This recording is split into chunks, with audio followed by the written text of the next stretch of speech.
In the early hours of night I opened up the app. There saw 1,000 fools online, all spewing out their claptrap. Grabbed myself a coffee, said a prayer before the battle. Cracked my knuckles, cleared my throat, prepared to scatter callow. For the degenerates were posting of their filth, they all were boasting. Every sacred thing worth holding they were mocking and were roasting. With my Bible and my wit, I refused to let them sit, trying to humble every twit on the rocky road to TikTok. Smash like button, share live. No, it's not a mistake. Expose him where he hides all the way through TikTok. Watch them fall tonight. First I found a skeptic who was proud of his rejection. Thought he'd studied all the text but couldn't pass inspection. Threw his little arguments like pebbles at a tower. Watched them bounce right off the walls and crumble in an hour. Oh, he stammered and he stuttered. Every comeback that he muttered fell apart like stale bread that was moldy, torn and buttered. All his followers went quiet when they saw him lose the riot on the rocky road to TikTok. 1, 2, 3, 4, 5, hunt the serpent, cut him down, expose him where he hides all the way through TikTok. Watch them fall tonight. Then there came a louder voice who loved his sin and pleasure, called the wicked things he did his freedom and his treasure. Said that God was just a myth, morality a prison, but he couldn't hold his ground once the actual bait had risen. No, his confidence was cracking, any substance he was lacking. Sent him home with all his pride in pieces and in packing. Serpent thought he had the juice, but I cooked him like a goose on the rocky road to TikTok. That's why we don't make playlists. Hunt the serpent, cut him down, expose him where he hides all the way through TikTok. Watch them fall tonight. That's why we don't let you have your playlists. It's my favorite song too. My favorite song too. It's a special live for a reason. Started flying, all the heathens were uniting. Thought their numbers gave them power, thought they'd send me into hiding. But I've read the end already, know exactly how this goes. Every enemy of heaven always reaps just what he sows. So they came in waves like vermin, but I stood there never squirming. Gave them each a turn to speak. How much is it to send me this masterpiece? One by one they bit the dust. Their arguments were rust on the rocky road to TikTok. 1, 2, 3, 4, 5, hunt the serpent, cut him down. John, it's a Thursday. Wow. You know what? I got you guys trained well. You know the schedule. Hit the like. Amen. Wait, it's Thursday. Every live is special. Don't sell yourself short. Thank you. Do we have a special guest? No. I'm the special guest. Wait. Am I not good enough for you? Isn't over. There'll be more of them tomorrow. More who think their cleverness can save them from their sorrow. The people you debate are usually special. But I'll be there with the truth, unmovable and steady. Every serpent, every fool, I promise I'll be ready. So if you're feeling bold tonight and want to test your might, step into the ring with me. Let's see if you can fight.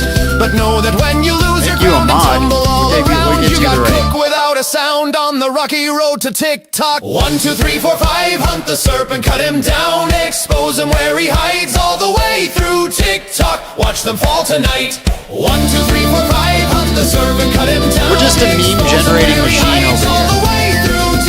Just a meme generating machine.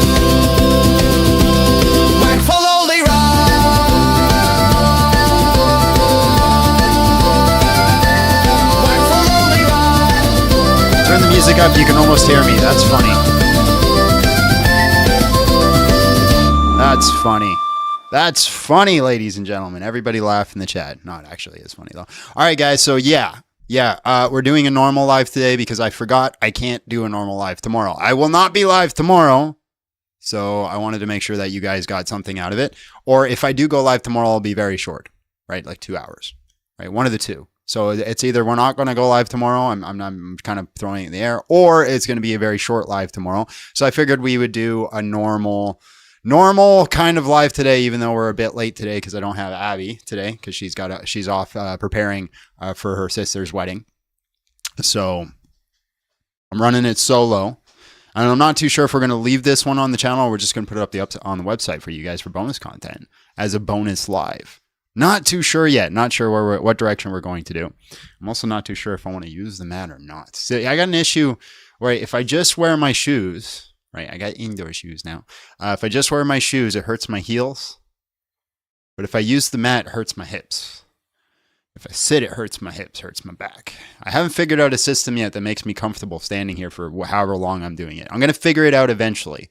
So right now I'm just trying the no mat thing. I tried the chair. The chair is why I got the standing desk, because like my back and everything was starting to hurt. No Friday, Mont, ban him. Yeah, fair enough. Completely unacceptable. I get it. Hey, John, did you know that because unaliving children is legal in other countries, we shouldn't make it illegal in our country because people might go elsewhere and do it, then come back? Insane take. Well, yeah, because it's all about the woman. Also I made new titles. You're going to see one of the new titles today, but one of the new titles is for the abortion topic. We're going to go back into that soon. I need to start getting out of religious debate. I am so fed up with it. Same circular. It's either two things in religious debate. It's either the same nonsense that's been repeated for 700 years. Try floating, thanks. Or it's lies. That's it. That's all you get in religious apologetics. It's either the same nonsense that's been repeated or lies.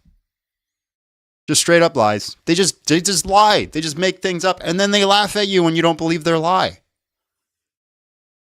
What the heck is in my shirt? Please don't be underwear. It's a sock. There's a sock in my shirt. I don't know how the sock got in my hoodie. It was up my sleeve. It was like in the bicep area. It was like I was what are you? Like trying to stuff my muscles. Here's a true story for all you guys. A very embarrassing story. I'm going to share a very embarrassing story for you guys. So get your camera out and start recording. When I was like, I don't know, like 16 years or so, I was a bad kid. Let's start off with, there's some context of the story. So I was a bad kid. I got sent off to many different, is it a stiff? Calm down. I got sent off to many different schools.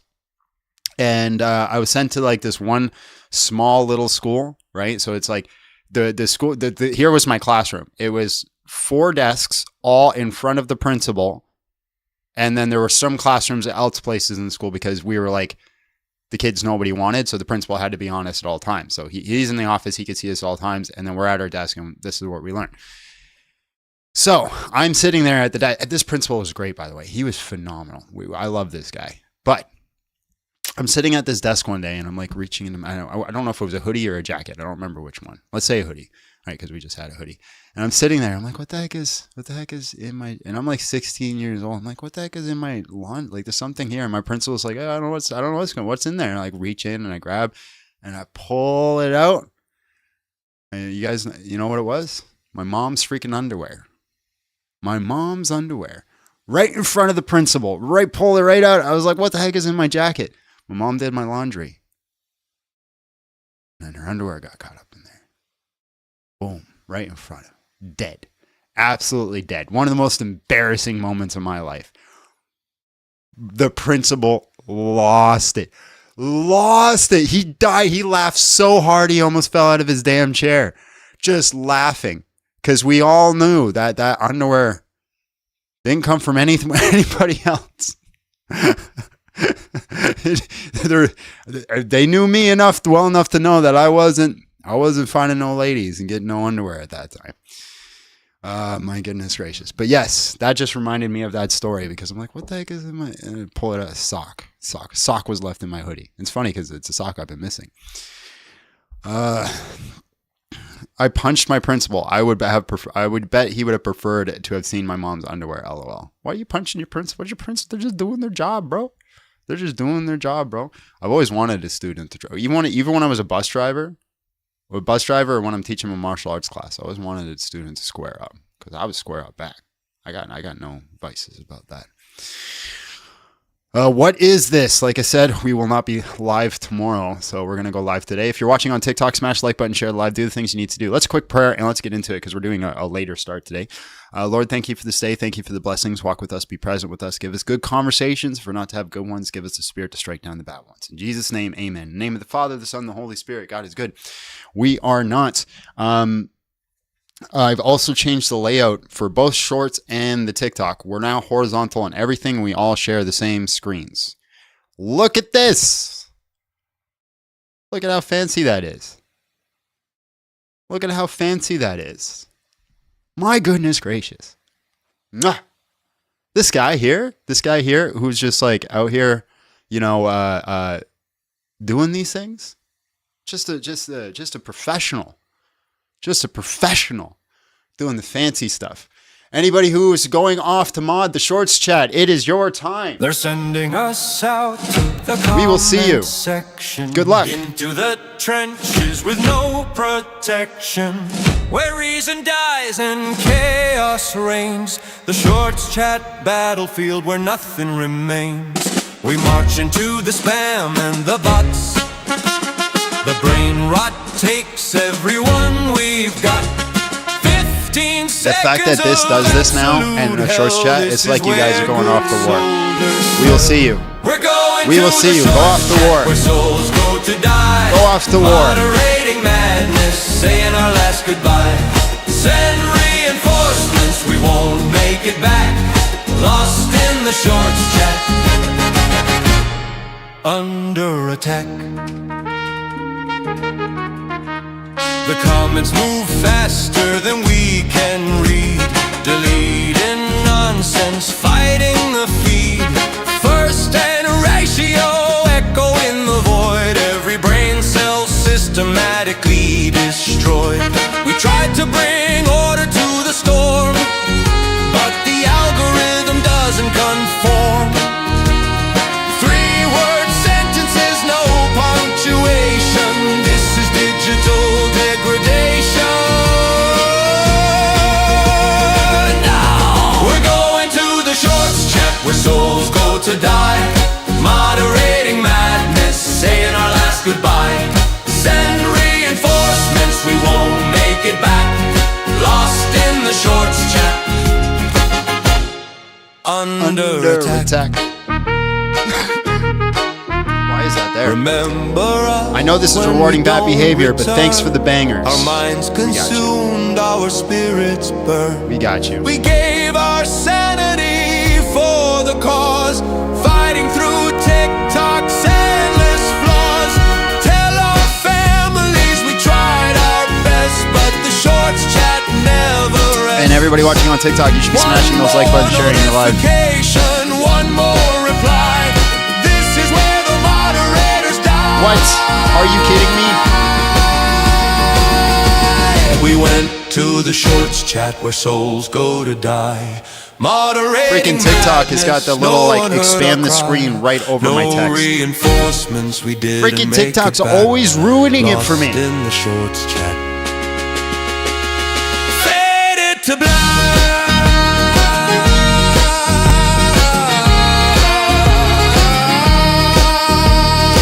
Always ruining it.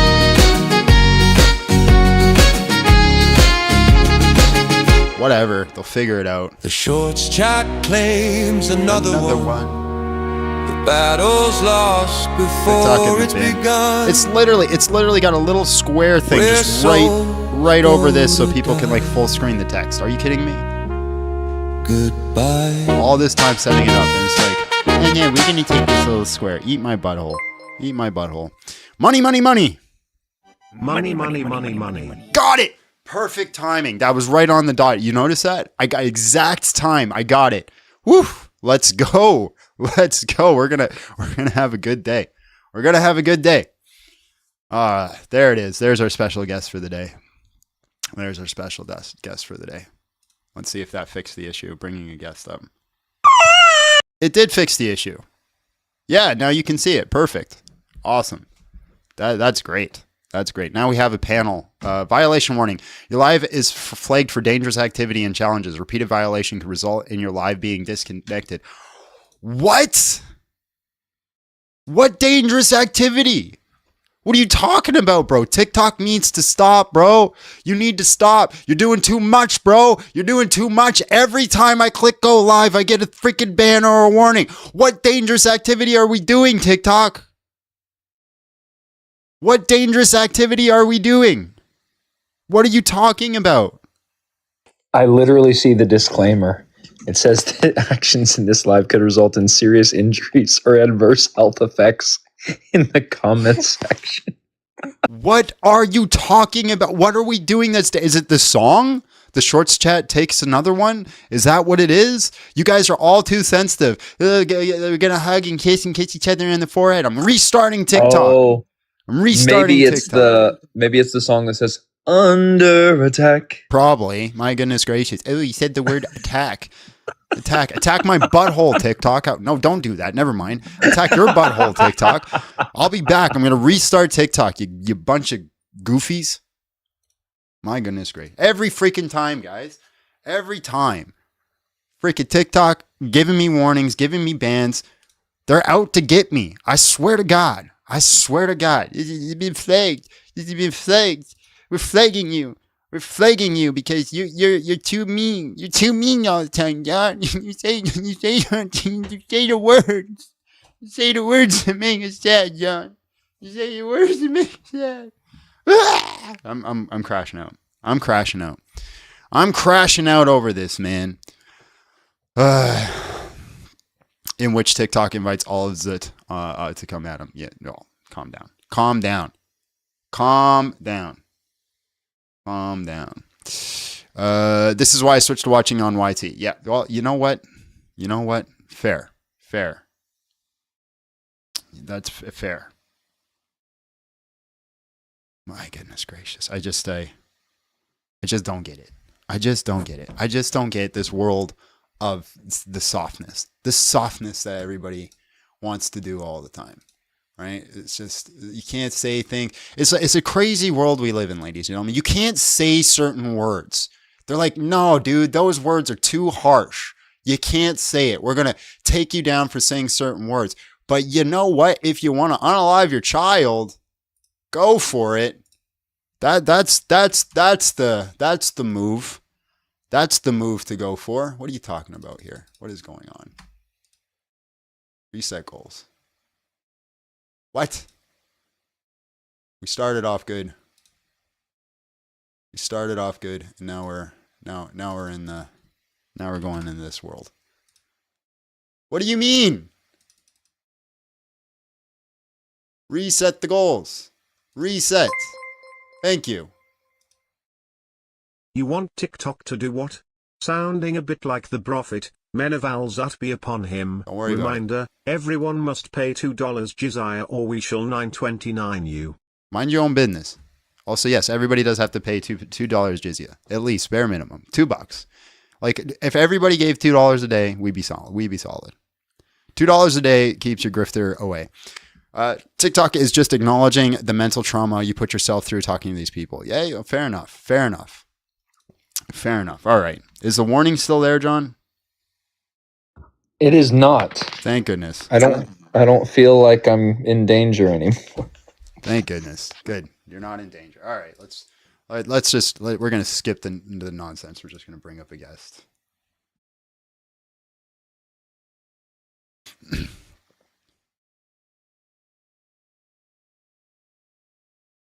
Shorts chat. I can't sing it. Smash the like button, guys. Smash it. Is this person going to connect? John, are you pro-life or are you abortion abolitionist? Asking because apparently there's a difference. Yeah, so all elective abortion should be illegal. That's my position. Whatever that is, that's where I sit. All elective abortion. Anything that's like life-saving, then there's nuance and there's conversation to it. Just like everything in life, there's always going to be some sort of nuance and conversation. Little John is in danger of being interrupted. Probably. I'm actually notoriously bad for interrupting Little John. It's not fair. I need to be better to you. Thanks for the donation. Appreciate it. You're fine. No, was there a reason for the text you sent me? Yeah, I just wanted. There's no Abby to keep me in check, so okay. We need someone else to keep me in check. 1940s Germany TikTok censorship. Yeah, I'm just sitting here editing. So my wife took my 3 daughters to SeaWorld, and so I'm chilling with my son. Hey, that's where I found my ex. SeaWorld? Dang, she was fat, wasn't she? He said she was a whale.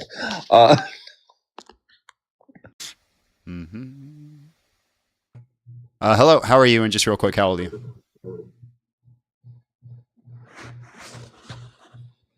Wild Note West. Hello, how are you? And just real quick, how old are you? Oh, he must not have meant to come up. We all make those mistakes. Hi, Ian.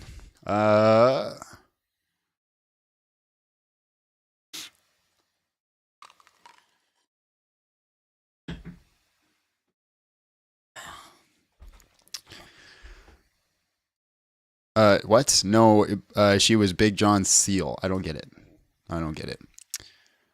John, ex-girlfriend, whale confirmed. Well, there's at least one ex-girlfriend that was a whale. Did she do tricks for fish? We're not going to talk about my past here, all right? All right? We're just going to let that go. We're just going to let that slide. We don't need Every to time we talk about John's John's past. Yeah, every time we talk about John's past, someone wants to come up and ask him a question about it. Yeah, and this is not a. Oh wow, that took you forever to connect. Hello, how are you? And just real quick, how old are you? Sorry. I'm 20. I'm doing good. All right, man. It took me ages if I was terrible for a second. What? Can you hear me? Yeah, I can hear you. What did you say? Okay. Yeah, just took me ages to connect because my Wi-Fi was terrible, but it should be okay now. All right, man. Can you convince us to stop worshiping Jesus or to leave Christianity? Maybe. I mean, I'll bring up one thing that's like, because I mean, I was Christian when I was younger, but this is like one of a few things that keeps me from just coming back to Christianity again. And you probably heard it before, but you might have an answer to it. But it's just the geographical one, like where you're born, kind of playing a major role in if you're going to believe in it or not. Yeah, that's the genetic fallacy. What was that? Sorry. That's the genetic fallacy. What does that mean? Genetic fallacy is something is either true or false based off how you get the information. Right? It could be the case that the religion is true and it was only given to one person in a cave. Pause. I mean, sure, yeah, true. But doesn't like, I mean, sure, it could be true, but then like, it's like if God, if Christianity is true, and if he knows that someone's going to be born in like Saudi Arabia or something, some country that's the majority Muslim, then it just seems like, obviously unfair towards them in comparison to someone that's born in like Poland or something. Unfair entails that they're entitled to it. Why are they entitled to it? I wouldn't say entitled, but just like the percentage chance if they're going to become Christian or not is going to be crazy different. Yeah, but God doesn't send people to hell for ignorance, so. Sure, yeah, that is true. I've heard that before. But some people could still know about the religion. Like they could be, not ignorant to it, but because of where they're brought up, because of their like parents or their kind of people around them, they have been told about it, but they've been told a bad view of it. Yeah. So if somebody grew up in a culture of serial killers or serial unalivers, and they just continue to be serial unalivers, would we just be like, well, that's just their culture and they're fine to do it because they are serial unalivers and they're more likely to be serial unalivers? No, it's not. It's not fine to do it. But it's just that, it's not.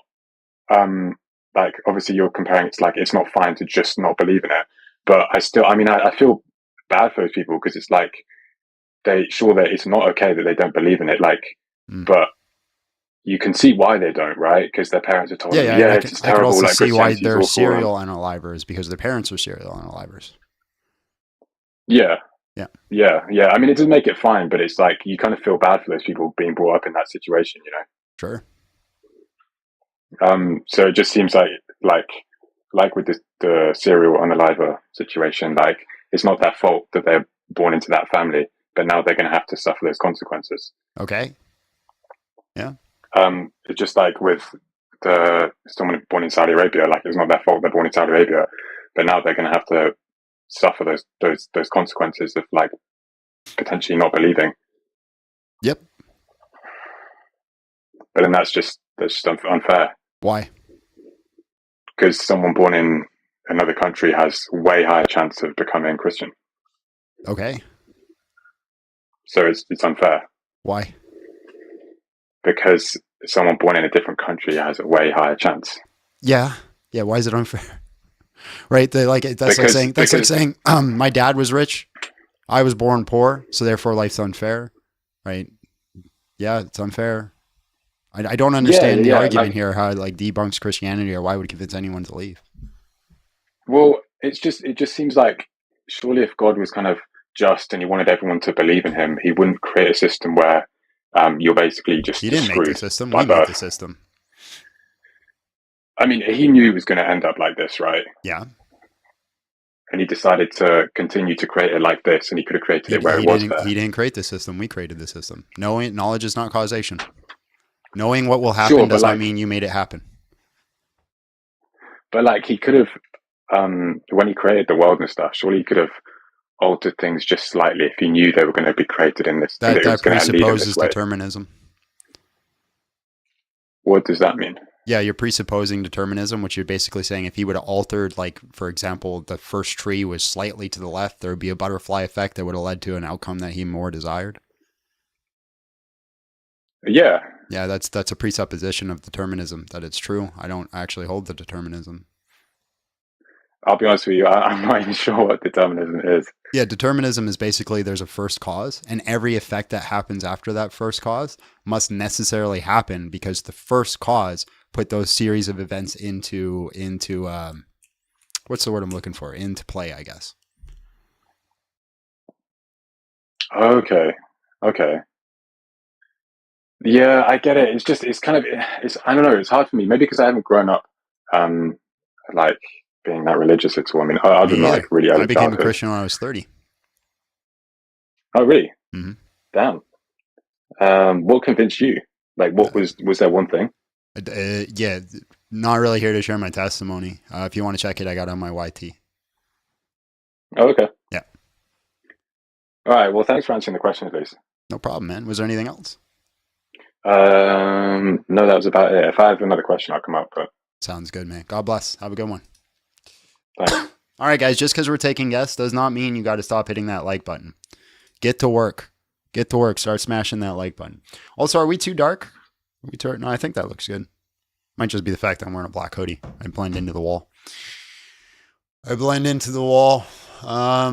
Yeah, keep smashing that like button, guys. Let's go. Let's keep going. Anybody who's watching on YT, link is in the chat or pinned in the bio. If you want to join, the topic today is convince me or convince us to leave Christianity. We're defining Christianity too here in the simplest forms. We're not getting into the semantics. Fair warning, if you come up and get into the semantics of what exactly defines a Christian, probably not going to go anywhere because it's not the spirit of the debate. I actually should have put that. Convince me to stop worshiping Jesus again. Right now, hello, how are you? And just real quick, how old are you? I'm good, man. Let me bring you in. All right, man. Can you convince me to leave Christianity? I can do my best. All right, hit me. All right. Well, I noticed in the opening you had a prayer where you had admonished God for being good and we are not good. Correct. Could you give me just a working definition of the word good? Yeah. So it's a perfect state of being. A perfect state of being. Mm-hmm. Is there any moral implications to the word good? Yeah, it would entail a lot of things. It'd be like operating in a way that your nature ought be operating, being in an ordered state. Being in an ordered state. Okay. Would you agree that the Bible is an accurate representation of God's character? Yep. So, by definition, the things that God is being credited for, you would by definition say the things that he does is good. Everything that God does is good. Now, this sounds a little bit like the snake eating his tail. Are you saying that because God did it, that's what makes it good, and that's just, and it's defined good definitionally by what he does? Nope, never even said that. But this is not a million and one Okay. questions, my friend. This is you. I apologize. I'm just trying to get. Yeah, no, it's fine. It's you providing an argument against me and why I should leave Christianity. No, right. I'm just trying to get a baseline of where I should go take the conversation. Well, I would contend that the character described in the Bible doesn't seem good to me, I guess by my measure, but you would disagree. So would you say a God that condones slavery is a good God? Condone, sure.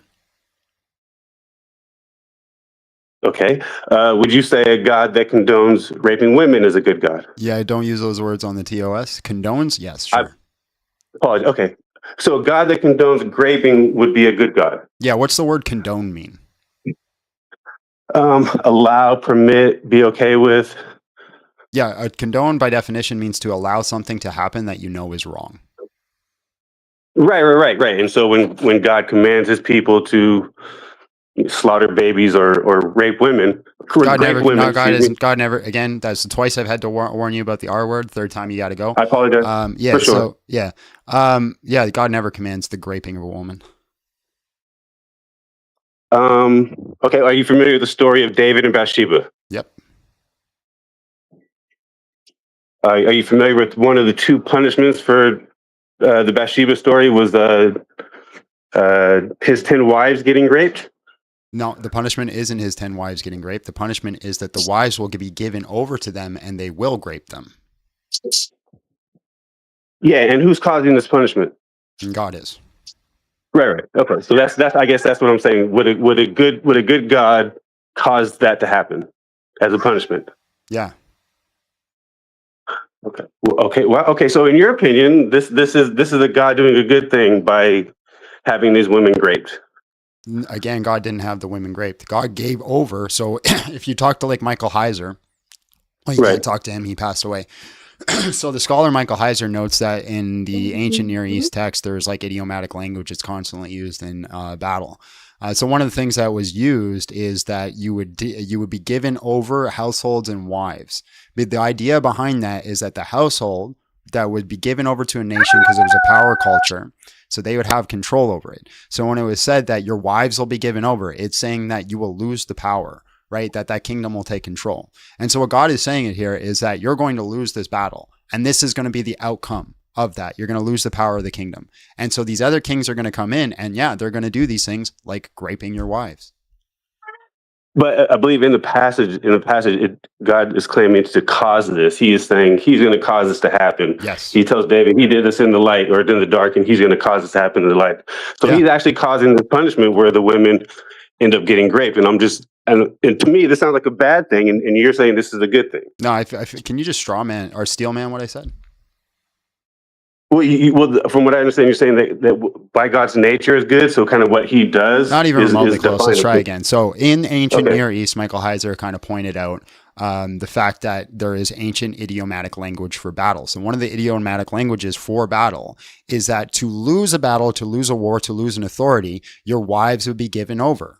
Right? So that's the thing. Right. They would take control over your household. They can take control of your wives because they lived in a power culture. One of the ways that you would flex your power on another nation is you would rape their women. That was an aspect of it. So when God is saying this punishment is going to happen, it's not the entailment of God says, hey, I'm going to make your women get raped. It's saying that you're going to lose the battle. You're going to lose the power. And because of that, the entailment is they are going to get raped. Right. No, and I understand what you're saying. I'm just pointing out that the end result in the punishment is innocent women being raped. Is this a fair assessment? It happened. Yeah, sure. Yeah. Okay. But what didn't just happen? Remember, this is being caused by God. This wasn't. What is being caused by God is the loss of the battle. That is what's being caused by God. The loss of the power. God is not going into the person's mind of Absalom. Was it Absalom, John? I don't remember who it was. Of that person's mind. Yeah, Absalom, and saying, rape those women. That person is doing that of their own free accord. Slavery, rape, murder equals God bad, typically low IQ. That's the comment. No. So this wouldn't be happening if David if David wasn't being punished. So Absalom wouldn't be making this decision on his own to go do this, minus this being a punishment. And so when God says he's the one causing it, much like, hardening the Pharaoh's hearts, he can affect somebody's free will if he wanted to. Okay, And give it me any sounds like he reason to does. believe that Absalom's free will was taken a hold of and controlled. Okay, do you agree that this wouldn't That's a happen? question. Or this is only happening That's a as a question. punishment.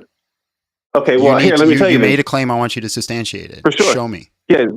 Okay, God is claiming to be the person administering the punishment for David's crime, and he tells him what is happening, and he tells him because he did this in the dark, he will do this in the light. So So again, let's give this analogy, right? Let's say you've committed a crime and I'm a judge. And I say, well, because you've committed this crime and you've done this horrible thing, I'm going to throw you in prison. And because you're in prison, you're going to get raped. Did I sentence you to get raped, or do I just know that's the outcome of you being in prison? Well, okay, in this scenario, does the judge have control over everything? It just doesn't matter. Answer the question. I'm trying to correct your analogy. In this scenario, that you're propositioning as a judge sending someone to jail, and then in jail they just get raped. Why? Because Okay, they're in jail. we'll try again. Answer the question, or we'll move on. Can you make the question honest? It's an honest question. Okay. So in this scenario, the judge has the same power as God. Then no. So it's not an honest question. It is an honest question. Yeah. Okay. Well, in that scenario, no. If a judge sentences a guy to jail and in jail he gets raped, Raped. Great. Apologize. So sorry. Apologize.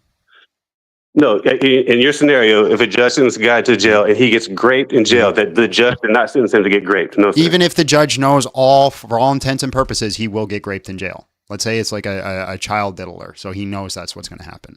Right. Even if the judge knows statistically this guy is no. For all intents and purposes, he knows it's going to he knows every single child diddler that he's ever sent to this specific prison gets raped. Right. But I'm just, so that doesn't tell 100% this will, but statistically, yes, he is as sure as he can be that he will get raped. No, in that scenario, he still is not causing him to get raped. Okay, great. So then can you give me the symmetry breaker on where God removes his protection, allows the battle to happen, and then Absalom does the graping, therefore God caused the graping? Can you give me the symmetry breaker? Well, because in the words attributed to God, he says, I am causing this to happen. He is taking credit for what is happening. Okay, so if the judge, so it's just the words. If the judge says the exact same thing, right? I'm sending you to this prison and I'm causing it to happen and you're going to get raped. Is he now responsible, even though all the things are exactly the same except just his words? Well, if everything is exactly the same, then yes, because he's in control of everything. In this scenario, yes, in this scenario, this judge is more attributed to being a director and the plaintiff being an actor, and the judge having access to the end of the script and then being like, oh, well, you made this decision. No, you were aware that this was how it was. I don't understand what you're answering. So the judge now.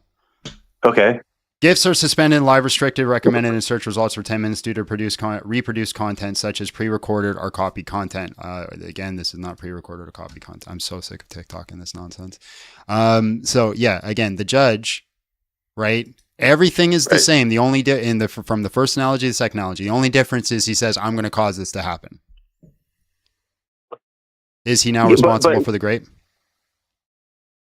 In the exact analogy you're given, because the judge is a human being, no. But in the scenario where the judge actually has power over everything and knows the decision is going to be made before it happens, that's a different type of responsibility. Okay. Can you give me the symmetry breaker?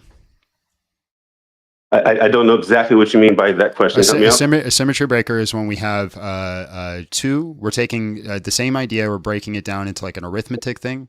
Right. And we're basically saying this is going to be really bad, but it's going to be say for any being X that causes Y did this nonsensical or this terrible thing of the grape incident. Right. So you're saying in God's situation, when he did it, God is the cause and he's evil. But in the judge's situation, when he did the exact same thing, he isn't and he isn't evil. What is the difference between the two that changes the analogy or that changes the arithmetic?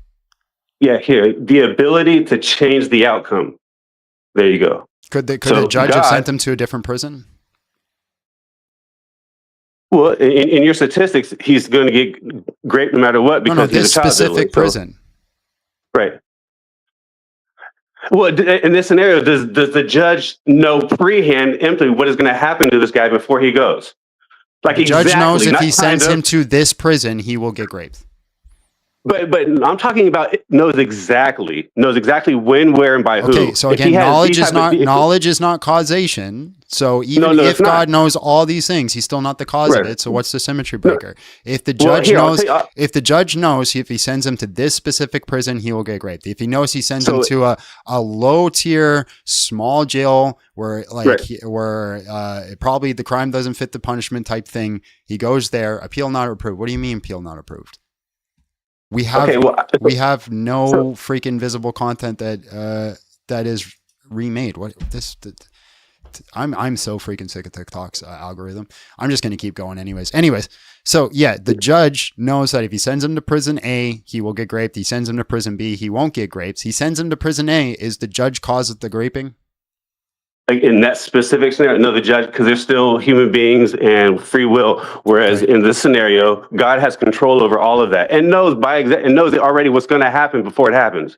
So this is more, like I said, a director cueing an actor to make a decision. No, and then the that's director, begging the question that he took away his free will.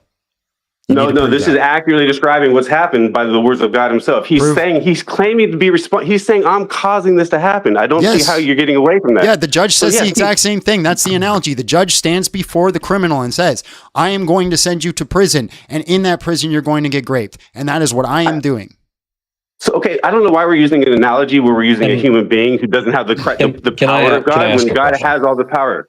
Because again, power here is still being implemented. Everything is exactly the same. There is no difference between the two scenarios. The only thing that's different is one is the ontology of God, one is the ontology of a judge. One you say is good, one you say is bad. You can't give me a reason why one is good and one is bad. So you're by definition special pleading. No, let me help you. I didn't identify either one of them as good or bad. I asked your opinion, and I'm telling you the difference is that one of them has the power to do something about it. The other one doesn't. The judge also has the power to do something about it by sending him to a different prison. This human judge that you're using analogy does not have ultimate power and ultimate control. That doesn't matter. So it does matter, Why? especially when the God. Well, because the God is the one claiming to have control over it and claiming to be responsible for making it happen. What does ultimate power change in this scenario? Because you control everything. That's just saying he has ultimate power, therefore he has ultimate power. What does ultimate power change in the scenario? No, I'm saying the decision he made to have those women raped was an evil decision. And I can say that. What does ultimate power change in the scenario? Because you have control over everything. You're just saying he has ultimate power. What does ultimate power change? I don't know how to answer the question any better, sir. I'm saying you're saying he has ultimate power, right? Hold on. You're saying he has ultimate power, and therefore it changes it. And I say, how does it change it? And you just say, because he has ultimate power. That's circular. John, ask your question. Well, no, I pointed out because he has control, and he's the one making the specifications for what happens, and he claims to be in control of making it happen. He tells you he's making it happen. Okay. So let's talk about this phrase, making it happen. Yes, sir. What is taking place within the actual graping occurrence? Are the people who are graping the women acting in accordance with their own desires? So in the storyline, God outlines the terrible deeds that David did, and then points out that he did this in the dark and he's going to do this in the light. And he points out that he is causing this to happen. And then the next verse is Absalom. You're not coming anywhere near to answering my question. So I'm going to ask the question again. Are the people that are doing the graping, right? This is going to be his son, Absalom. Yeah? Sure. Yes. Okay. Yeah. Is Absalom acting in accordance with his own desires? Well, here, let me answer the question for you. No, God is saying, I am causing this to happen, and he has the power to do so. So Absalom does not desire to grape the women in the passage. No, this is a direct punishment for what David did. Had he not done this, Absalom wouldn't have done what he did. Okay, right? Just so we're clear, Absalom, who is graping the women, does not desire to grape the women. I'm not going to pretend to know his mind 2,000 years ago, my boy. I can't do that. You already are. I'm telling you what God. I am telling you what God said, And apparently what God said You're means something to already you guys. claiming to know his mind. You're saying that his mind is literally this is what you're claiming. Watch. Not at all what I said. I'll show you. What you're claiming, lock in. What you're claiming is that God literally took over Absalom's body in some sense to where he is a mindless philosophical zombie and he's just acting and he has no idea what he's doing. You're saying Absalom is a victim here, even though he's graping the women, right? I didn't say that at all. I am pointing out that God's claiming to be the. If it's the case, he's not acting in accordance with his own desires, and he's acting simply because God's power is causing him to act. Absalom, who's graping the women, would be a victim on your view. I am not saying none of this. I am pointing out that God's this is an entailment of your position. Oh my God! On your view, if Absalom is not acting in accordance with his own desires and God's power is literally the cause of the grape taking place, then Absalom, he doesn't have any control on your view. And so on your view, Absalom as graping the women would be a victim, right? This is not hard, bro. Just follow the train of logic. I don't know. What point do you think you're making? Like, yes, God caused this to happen. Done. What point do you think you're making? Perfect. So if Absalom, so if Absalom is the victim here, then you are claiming to know Absalom's mental states because you're saying Absalom doesn't have any mental states. He's not doing it according to his own desire or power. Let me help you out, little John. So you the God of your Bible claims to cause this to happen. Okay. What else do you need? Let me just ask you a question. Let me just ask, how did he cause it? Sure. What is the mechanism in which he caused it? He doesn't tell us. So how do you know he caused it?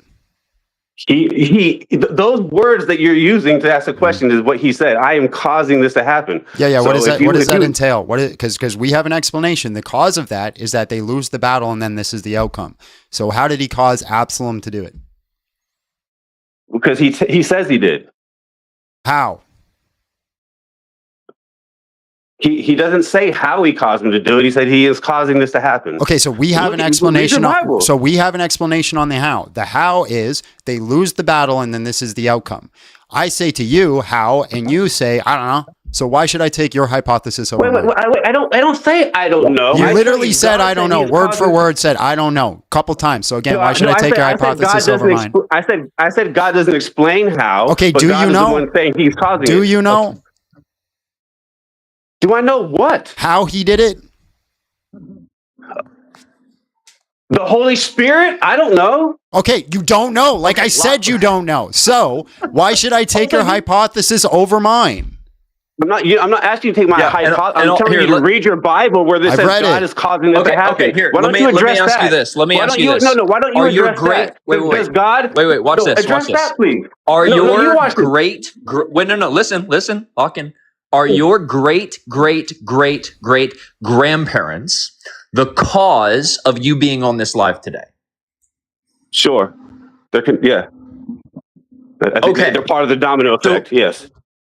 Okay, so does being the cause necessitate that they are choosing for you to be on this live today? No, they had no decision in this. Great. So God saying he's the cause of this action does not necessitate that Absalom is not acting in accordance with his own desires, correct? Actually, that's exactly what that means, because he's the one causing it. I don't know what point you think you're making, but you're not making your point. Your grandparents are the cause of you being on this live, right? They're part of the domino effect. They're not the cause. No, they're not the cause. Okay, great. That is the position we're holding. No. Listen. That is the position we are holding as it pertains to God. That God brings a judgment, and then through that judgment, people take action. So your grandparents are the cause of you being on this live in the sense that they're part of the chain reaction. Wait, listen. Your grandparents are part of the chain reaction, and so they are in that sense a cause of you. Yeah, we've already agreed to that. I don't know why we're talking about my grandparents. We're talking about God causing rape. Because the point is this. God saying he's the cause of something does not necessitate. What? Does it say what point are you making again? Sorry, I got a phone call. It does not necessitate him being the cause of the grape. He's the cause of the consequences of the judgment, and then Absalom, in virtue of his own desires, does the grape. Just like you chose to be on this live today, even though your great-great-great-grandparents are functionally acting as the cause. Is this long version to say God didn't do anything bad by having the women raped? Is this how you try to get there? Is this lock in, you fool? Holy heaven! You're gonna make me crash out. Follow the train of logic. Grandparents. I already followed you. I'm way ahead of you. I've already gotten there. I get what you're saying. No, you're not. Trust me, I'm way ahead of you, little John. I got you. Trust me. God is in the Bible saying He's the one who caused it. Trust me.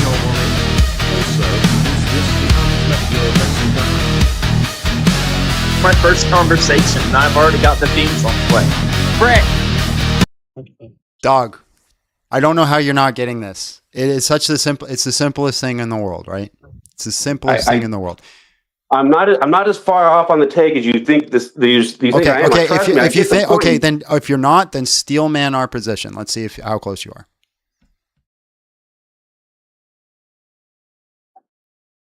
Do you know what a steel man is? I know what a steel man is. Okay. Just steel man our position. I'm pausing. I'm doing my best to think of the best way to steel man your position in the most honest way. Because when God said He's the one causing this to happen, your assertion is like He's the one causing it to happen, but He's not the one controlling Absalom's decision. So how is He causing it to happen if He doesn't also have control over what's happening? And he's gone. In the exact same way your grandparents caused you to be on this live today. I have a question for both John. Sorry, go ahead. Yeah. So the action, your great-great-grandparents, he's gone, by the way. They loved each other Oh, he's gone? Yeah, but you can finish. Oh, okay. Did you kick him or did he drop? Yeah, dude, that was the worst steel man of our position ever. Yeah. And then he just went straight into the same argument he was saying. Yeah. So the logic is this, right?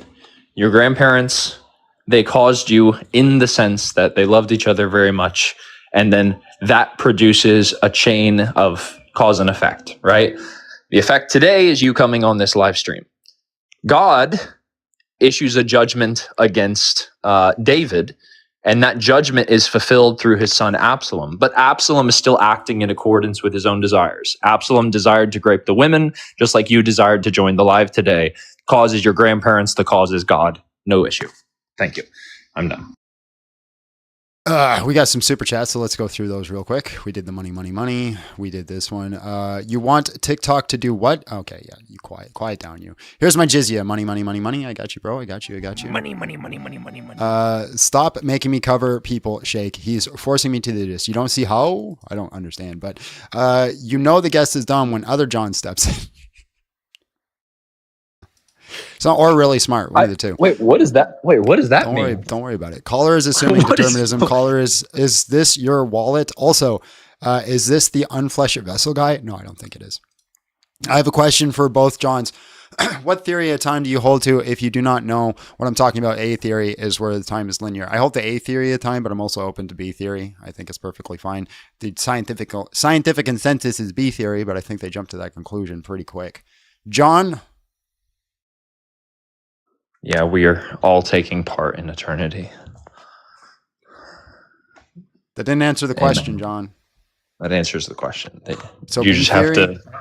You have to. You have to. B theory. It's B theory. Yeah.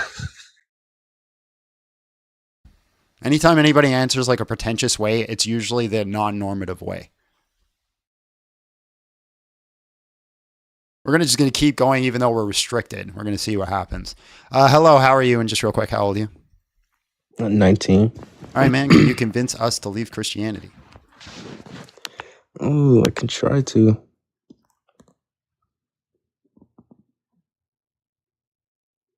All right, I'm going now. Yeah. All right.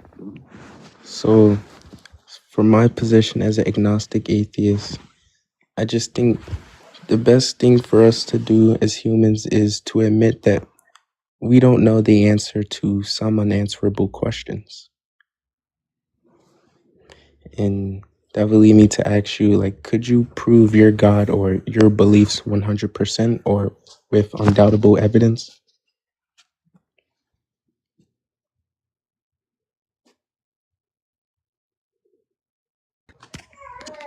You said you can convince me to leave Christianity. Sorry, I got a phone. Yeah, like, it's more not like convincing, it's just giving you perspective. You don't think I haven't thought of that, what you just said right now, at any point in my life? Or admitting that you don't know what's truly out there or the answer to unanswerable questions? I didn't say admitting that is true. I said thinking about it. You said, give me a new perspective. You don't think I've never had that perspective? Yeah, I don't expect you to not have it. You think I'm a 35-year-old man and I never once thought, there are some things out there I don't know? Yeah, and I'm just trying to dive deeper in that into why you can't live with that. Like, I forgot the word, but you can't live with that thought. Yeah, this is not a therapy session. So we're not diving into what makes John tick. So what's your argument against Christianity?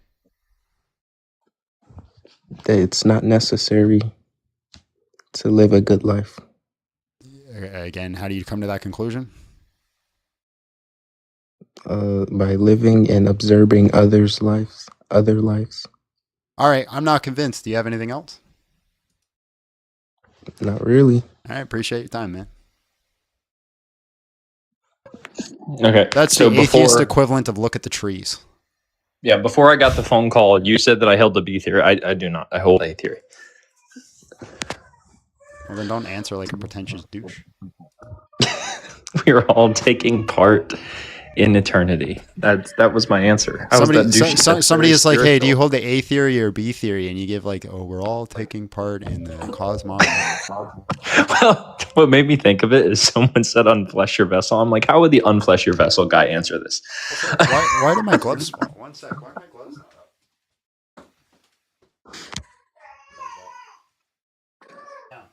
Yeah. No, I don't think the future is real in the same sense as the present. Oh, that's a sad panda moment. The rope broke. Abby must have put it there after the thing. We'll have to get something else for it to tie it up. Yeah, someone said they hear a baby. Baby's a little fussy today. Mm-hmm. My fire, my one desire. Hello, how are you? And just real quick, how old are you? Oh, my bad, yo. I accidentally joined. All right, you good, bro.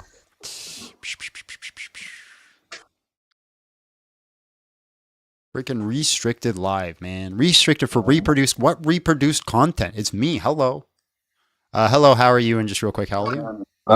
This conversation is going to get so boring. No, what's up, bro? My blood. So Big Johnston. I'm 23. Hi, man. And I'm an atheist too. Can you convince us to leave Christianity? Well, I could. I'm intending to run the EPOE. Yep. Are you going to run it on John or me? You have my answer. Whoever's ready, whoever wants to discuss with me, that's fine.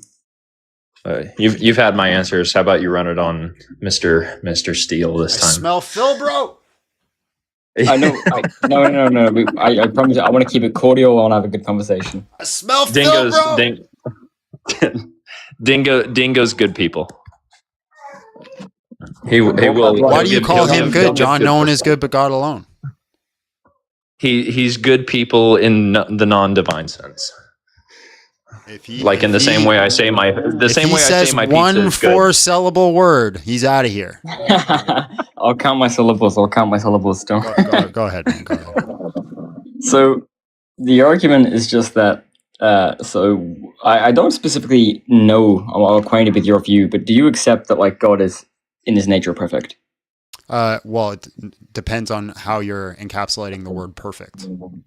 It's internal critique, so I accommodate the Christian paradigm, which I think would just be the Jew perfect, like the Jew goodness or the Jew being of the nature, that which is due of the nature of the thing. Jew? Yeah. So like when something is good, D-U-E, not Jew. Not Jew. Oh, no. Sorry, that might be my accent. My bad. I was like, my goodness gracious, we're this is where we're going. All right. No, not that. Yeah, well, no, I'd say in perfection is that there is no mistake or error. So like, I think perfection is a difficult thing to measure because like if you have a perfect bicycle, but you judge it by its ability to swim in the water, it's probably not a good methodology. Do you want to talk to both of us, Dingo? Like I can give an answer. Fine. So like that would accommodate my definition, I guess, like the due perfection of the nature of the thing. Like it could be a perfect bicycle, but whether or not it can swim in the water would be peripheral because it's not a perfection due of the nature of being a bicycle. So my view of perfection is going to be that talk so bad, don't you? Well, perfection can only be indexed to God. I don't think perfection can be indexed to anything else. I don't think there's a state of affairs that can be perfection can be indexed to. I don't think there's a bicycle, a pizza, literally nothing in creation or nothing that has been created is going to be having like the notion of perfection. I think perfection is indexed only to God. So you're not a perfection theorist, understood? Understood. But so from there, like I can accommodate like that account of good, and I think the argument would still function as far like as much. It would just be you just used John. I want to know the argument. Shut up. Mode. Well, he used a 4-syllable word. He broke the rule. I didn't hear it. So what was it? He said accommodate. He said accommodate. Accommodate. Accommodate. He's right. I said more than a 4-syllable word. Oh, okay. Anyway, 5 syllables. So the argument is simply that. Well, I think like John would even agree with me here on the sole basis that what God creates. I have to cut you off now. His name's not Bob Live. It's Little John. When he's in this live, it's Little John. You'll refer to him. Oh, okay, because you're Big John. I got you. Okay, I got you. My bad. So the argument is solely that like God by his nature produces a perfect, efficacious, like his efficacious will is perfect, and then the termination or fruition of that will is also perfect. The only thing that isn't perfect within that is the contingencies of the world. So what humans choose to do. Humans can choose to do horrible things, and that's not upon God. Again, and I think the problem here is going to be in the word perfect and what that entails. Because if God created humans within his desire and how they should operate, he made no mistakes in that operation, right? Or even in a world that allows for suffering, he made no mistakes in that operation. So it just depends on how much weight that word perfect is carrying.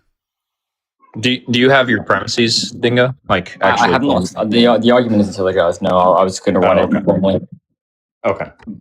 So I've talked to Little John, as it would be, previously on this argument, but it's simply that like the word perfect there would be that which God, like that God's will is aligned with his nature, which is insofar perfect.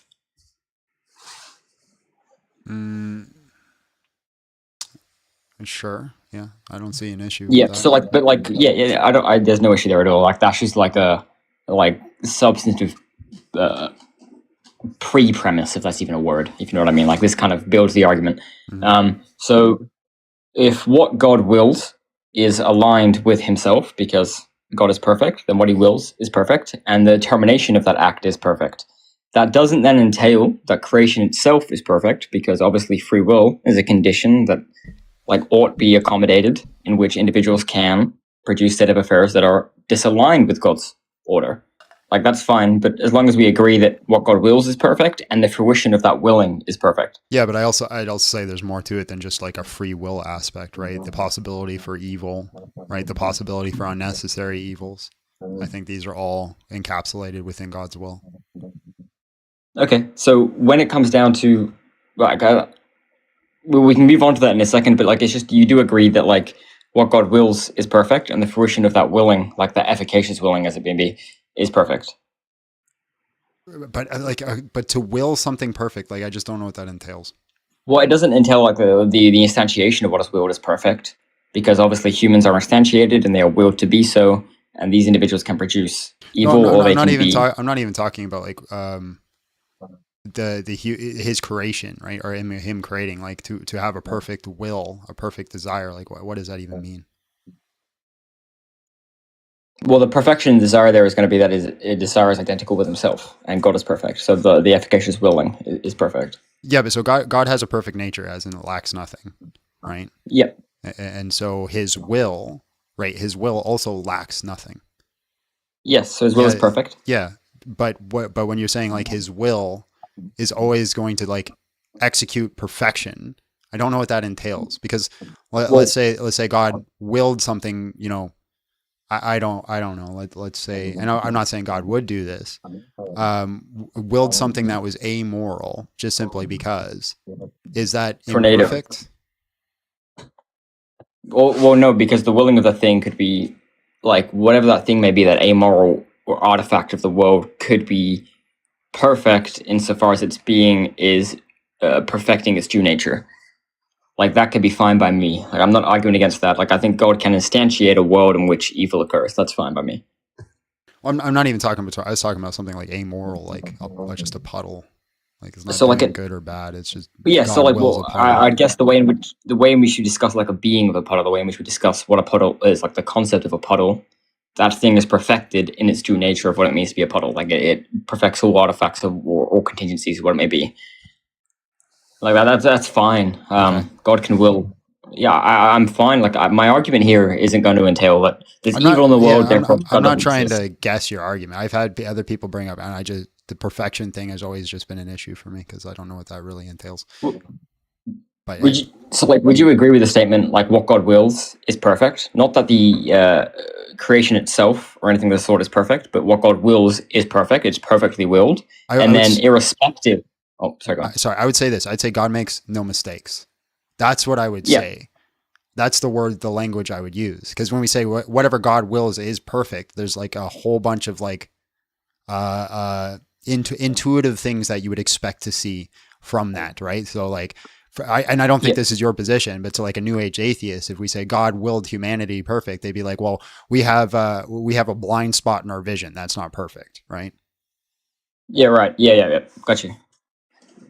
So, like, I guess, like, the way the argument is attempting to go is that, would you agree that, like, irrespective of what God wills, he wills a world in which, like, let's say free will is accommodated, such that individuals can choose between a plethora of options, but irrespective of what they choose, because these things are contingencies, there is a necessary outcome of the world. God's will is seen to its, like, fruition, irrespective of what we choose.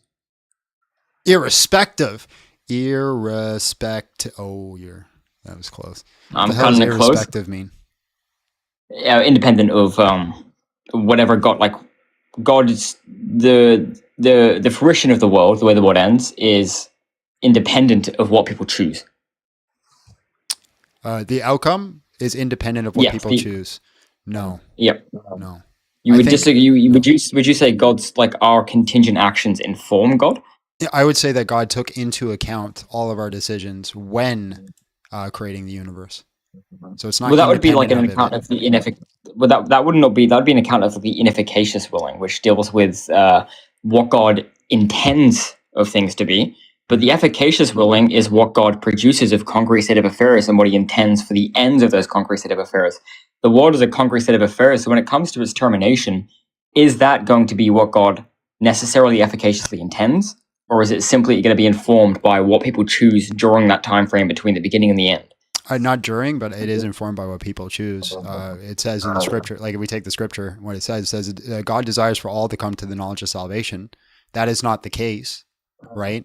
That's so it takes into, so the outcome that is going to happen based off God's will takes into account what people are operating with and choosing within their lives.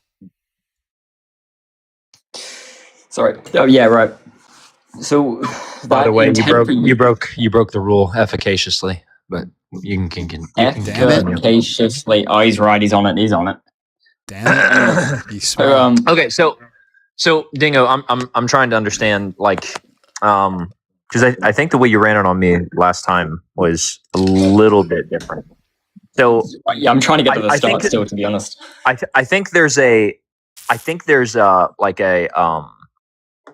an equivocation on perfect on like the view I would hold, right? So perfect in the sense that is going to be a proper predicate that is unique to God, and then perfect in the sense that is going to be like in accordance with God's intentions, right?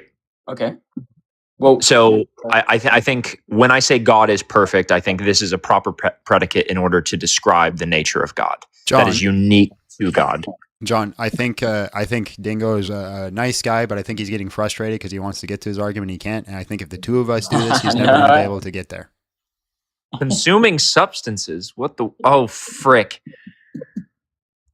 What? What in the world? What were you just drinking, John? Cup of coffee. No. Well, it reckons there's substances being featured on this live that could harm your health. Coffee? A cup of coffee? Got caffeine, brother. Wait a sec. Maybe. Oh, it might be your profile picture, Dingo. Oh, because it has the schmiggerette. Yeah. That's probably what it is. Do you want me to turn my camera on and you can just look at the ceiling? That we could try it, but it might cause feedback. It's up to you. Like, if this is causing an issue, you can kick me and we can have a conversation that I can change. You can also call in on my YT is another option as well. You're on YouTube. You're on YT right now, are you? Yeah, Big John Steele. So you can call in through that method. I think that's what it is. Would that be easier because I can do that right now. Well, I don't know if it was the coffee or your picture. I don't know. It happened right after I finished my coffee. Right. It's up to you. You're the live host. If you want to be cautious, I can join on YouTube if you're happy. I don't think it matters. This live has been restricted 5 times since I've started. Right. Okay. So I'm going to restart this live though. So do you want me to request again, or do you want me to like another time? I think probably best if you either change your profile picture or come on YT, one of the two. If you're ending the live and restarting, I can change my profile picture. Yeah. Okay. All right. We'll be back. See you guys soon. TikTok is wild, guys. It is wild. It's impossible to just like deal with TikTok and what they're doing. I think I need to get rid of the chat box on there. So I'm gonna just get like download a solid black image and put it over there.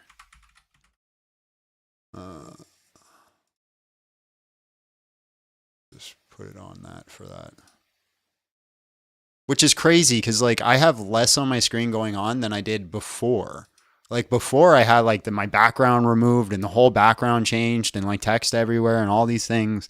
And now it's like, oh yeah, you got reproduced content. Oh yeah, you drank a cup of coffee. Oh, you're using harmful and hurtful information. It is seriously like there's a reason that everybody you see and look at on TikTok are leftists. You want a communist world? This is what you get. This is what you get. I just cannot see that not being the case. Image. By the way, guys, I hit my goal for weight loss. I'm there. So I'm ending my diet tomorrow. We have for crying out loud. Oh, is this a web image? I just need solid black image. Thank you very much. Are you kidding me? I can't freaking download a solid black image. Why I swear there's got to be some sort of demon that just messes with me, man. That just messes with me. I got to screenshot a black image. That's what I have to do right now. Somebody literally copyrighted a black screen. Okay, add source. We're just going to cover up the chat. There.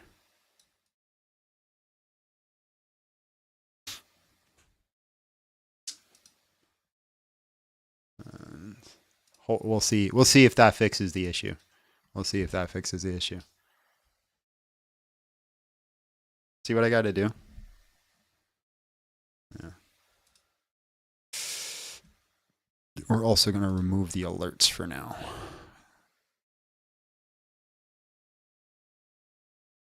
Sick of this. What do you want? I just want to kiss you. Okay. You pour me a cup of coffee? I get my own. I can get you coffee. I gotta use bathroom anyways. Oh. If you want to entertain them. Oh. I just got home and here we go. This is how much shorter I am than John. Here we go. Just got home and got to work. On my tippy toes. How's the live been? I heard he got flagged a lot. Dun, dun, dun.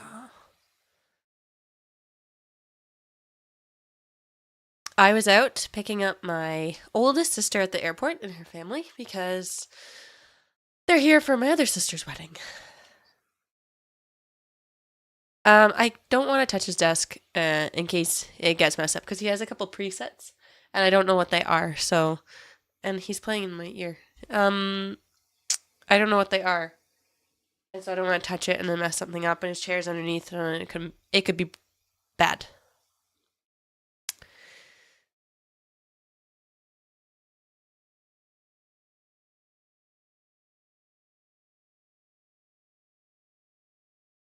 Some weirdos out here.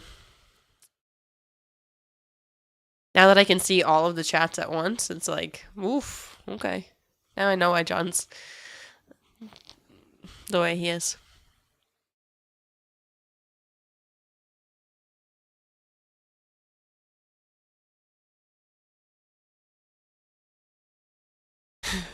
Striker's always ready. He's ready to strike. That's why we call him Striker. What'd you say? I did the stupid thing where I double knotted my freaking pants. Oh no, do you need help? I guess not. What's the best chat? Best chat is longs. YT longs. By far. I wasn't listening earlier. No, I was visiting with my family. Yeah, it was from Shorts chat, you're right. You have no chill, but the people in the Shorts chat don't have any chill either, so you match energy. Begging me for food all morning, and he had his food in his dish. Did you pray with him? Yeah. And then he just kept begging and begging and begging. Eventually he ran, and he'd run to his dish. He'd beg and then he'd run to his dish. He's so cute. He gets really thrown up, so if I get up earlier than I usually do, he assumes that he needs breakfast because I usually feed him in the morning. And then, so I feed him so that when I leave, he doesn't paw at the bedroom door and wake up John. But then he's really thrown off because he got fed earlier. And then when John gets up, he's like upset about it. I can't get this undone. It's Can you help? It's going to look really bad on the live. But yeah, I get it done. I can't do it. This is not what it looks like. We're gonna get flagged. We're going to get flagged. Did you do it already? No, but I can feel it. And it's not. Nope. It's not what you think is happening. I almost got it.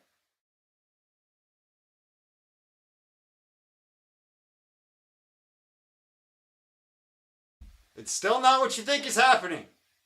I'm gonna stay back here. I can feel it loosening. Still not. Behave. Yeah. Oh, that was actually very satisfying when that came undone. Thank you. She was unfleshing his vessel. Calm down. This is why he gets banned on TikTok. Yeah, you're not wrong. You're not wrong. This is why you get banned on TikTok. No, This is why you get banned on TikTok. Sorry, everyone was saying it. I had to join in. All right, where were we? Oh, you got a lot of spots. Whoa. Always like that? We were on perfection. Well, no, I changed it. Oh. Yeah. All right, I'm waiting. I honestly don't remember where we were. Like I could read. You were just about to do the Our Father and commit yourself to Christianity. Our Father who art thou in heaven, hallowed be thy name. Thy kingdom come. Thy will be done as in heaven. Oh, I forgot the as in earth as in heaven. I don't know. You lost me with it. On earth as I'm getting there. God is good. God is good. Dingo. Right, well, Dingo used to be a Christian. Let's just start on the P1 then. You don't have to give it formal, but informal is fine. God's nature is necessarily perfect would be the P1. Mm-hmm. Whatever is grounded in God's nature therefore reflects that perfection. I guess would be P2. Mm-hmm. There are possible worlds instantiated by his perfect will that only differ in contingent creaturely actions or choices. There are different worlds. There are possible worlds that differ only in contingent creaturely choices. That's the only possible world? That they only differ in contingent? No. I understand what he's saying. I don't. He's saying there are possible worlds. So for example, there's world A where you choose to rub your hair to the left, and world B where you choose to rub your hair to the right. In that world, all else is equal except that contingent creaturely action. So then there is no possible world where the sky is purple? No, there is. He's just saying there are possible worlds that are only going to be a choice. It's not saying that the world, for all intents and purposes, a world B is exactly the same as world A, minus John moved his hair to the left. Yep. Yeah, got it. All right, go ahead. So I'm formalizing this off the top of my head, so bear with me. Premise 4 would be something on the lines of some of those worlds, like in the subset of possible worlds, contain n-1 evil, or fewer privations, a privation theorists would say, than the actual world. No. I disagree with that. I think God has created the world where, with his will considered, we will achieve the highest possible good. Yeah. So I can give the argument for precisely what I'm going for. Like, are you trying to argue for the fact that like some evil occurred and then from that some greater good extended? No. What I'm saying is the world that we exist in is the world with the maximal effect that God desired. And that's not the only world, like given God's nature, he could instantiate? What I'm saying is this: God can instantiate other worlds, but another world would have not achieved the maximal effect that this world would have. Well, if he instantiated another world, would that undermine his nature? If God's instantiated another world, would it undermine his nature? Well, then we just kind of move out of possible world semantics. Well, my question is, like, if this is like a world that's solely like aligned to this nature, is there a possibility of any other world ever actually being instantiated? Logically or metaphysically? Well, I would say, modal, like logically, like modal, but I would say metaphysically on the sole basis of discussing his nature. So I would say that this is the world that God would actualize, but what that entails, for example, did God just set parameters and take things into consideration? I don't know what exactly that entails. That's a case like a friend of mine has. But yeah, we would say that God, given his nature, would probably choose the maximal form of good. And there may be multiple ways in which he has done that. So it might be the case that world A, B, and C are different in minor things, but they all achieve the same maximal effect. So it could be the case that he could have chose world B, but he's only ever going to choose a world that has the maximal effect of goodness, because God cannot go against his goodness. Yeah. And the other side of that, Dingo, is also there's the view that God does not instantiate tokens of worlds, but only types of worlds. So God now we're getting into it. Isn't that what I just said? Did I not just give the type token distinction in worlds? Is that not what I just did? I don't think so. Yeah, I said he has the type of world, which is going to be the maximal good, but there might be the token of world where we operate in different ways. I didn't hear you ever say type. I didn't say type token, but I gave the description. He's saying he gave the thesis. Listen to me, John.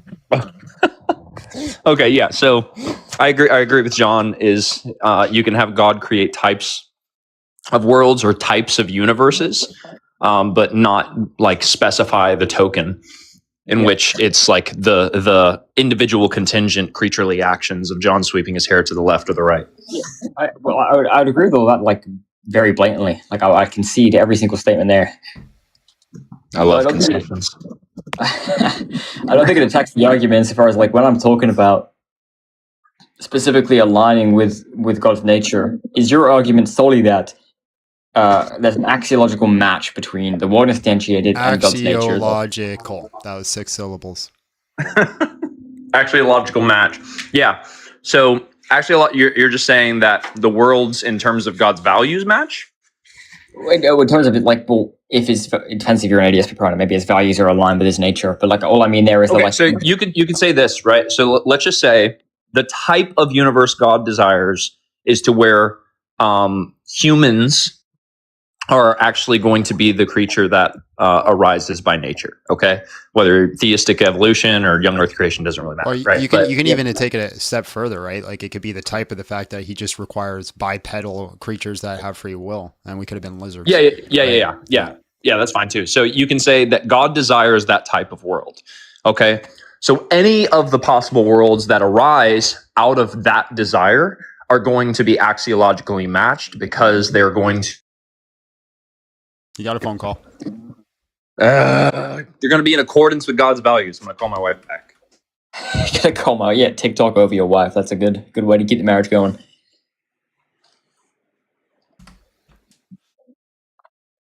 Sorry, I don't know if... No, you go ahead. No, don't worry. So like the point specifically I was given was like, if let's say God, per his perfection or his goodness, whatever like the nature may be, if we have problem with the term perfect, is it maintains this account of free will in which he creates. Like he creates humans. I'm going to use the term necessarily with free will because he intends for it. Sorry, I don't mean to cut you. Are you making the argument that God could create a world that incorporated free will, but we only ever freely choose to do the good? Is that the argument you're making?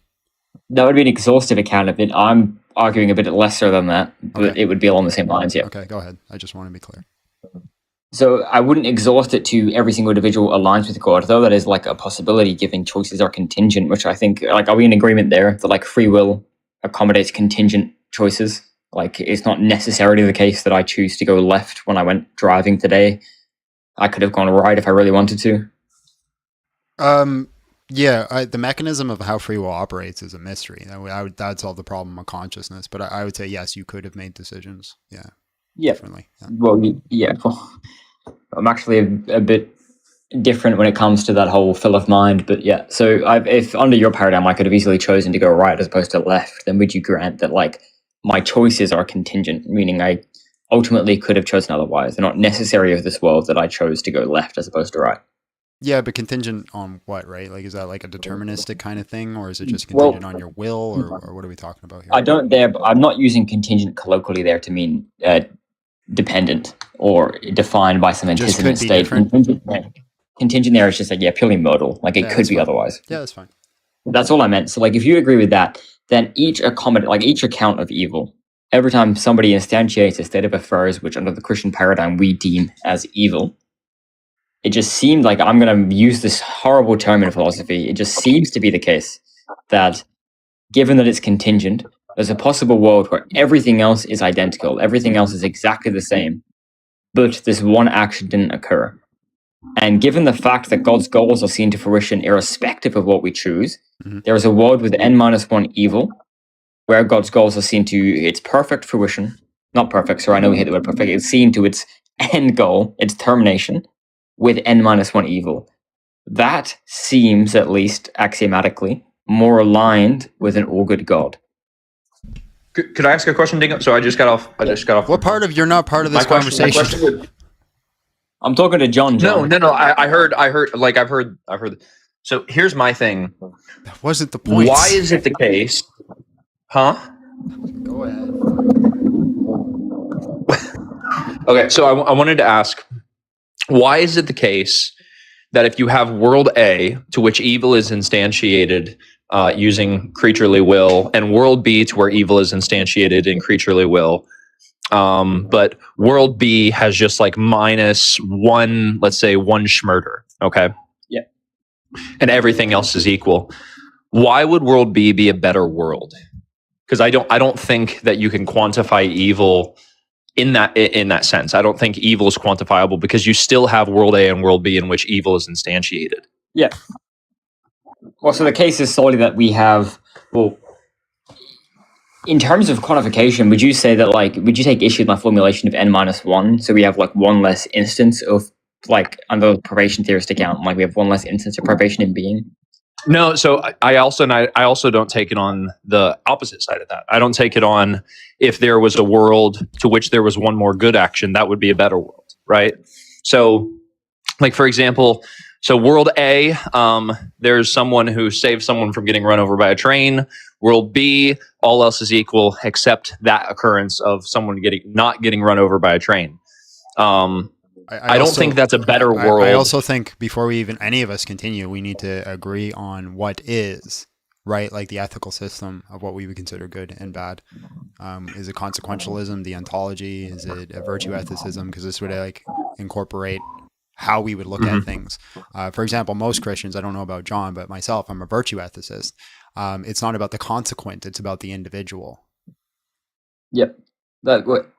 I would accommodate, like, this argument is like an internal critique, so it would function irrespective of like your metaphysical position. It would function, like, I guess, on pain of whatever that may be. So I would just, whatever the Christian paradigm you adopt would accommodate as your metaethical stance. I would accept that. Yeah, I think if we just hold the virtue ethicism, you can't quantify one less versus one more, and I'd agree with John there. Yeah, so whether it's good or whether it's evil, one less evil would not be a less evil world, and because both world A and world B are both evils instantiated. And then on the retrospect of that, just one more good action would not constitute a better world. So for clarity, like, if I was just like try to recapitulate your view, it's just simply that, like, two different worlds, all else held equal, the absence of a particular evil doesn't accommodate something being more good or more evil. No, because the state of affairs is still going to be the same, in which there's a universe instantiated with the presence of evil, which is just going to be the presence of evil being a privation view of something that is the good being a proper attribute of God's nature. I believe my N-1 account there might have been like a bit misleading insofar as, like, I'm not quantifying over it. Like, I'm not using some like utilitarian calculus here to determine which world is better or greater virtue of good. I'm solely arguing that, like, the inference from God is perfect to this actual world uniquely reflects that perfection is valid. Yeah, but wouldn't that would be indexing it to the token of world, correct? And by token of world, you just simply mean what the world is, and then the type then would be the instance of. Well, specifically as you described it, the contingent creaturely actions. Well, yeah, that's what distinguishes worlds. Yeah. So that would be a critique against the token of world. And so if you're holding more of like the token view rather than the type, then I still don't know if it could present an issue depending on that. But if you're just holding to God allows types or God creates types, I don't think that'd be an issue at all, personally. Dude, hello, how are you? And just real quick, how old are you? Hello? Hi. Do you hear me? Where'd Dingo go? Yeah, I can hear you. How old are you? Did Dingo leave? Dude, how old are you? I'm over 30. All right, man. Can you convince us to leave Christianity? The question from the title was, as much as I remember, why I need to convince you to stop worshiping in Jesus. Yep, that's fine. And my point would be, I will say worship belongs only to God. And I will say that Jesus is not God. Okay, prove it. Can I ask you which denomination of Christian you are? You cannot. But I need to know so I can argue against your position. Oh, because okay. If I don't know, if I hold to denomination A and you prove to me that denomination A is false, why would I not just go to denomination B at that point?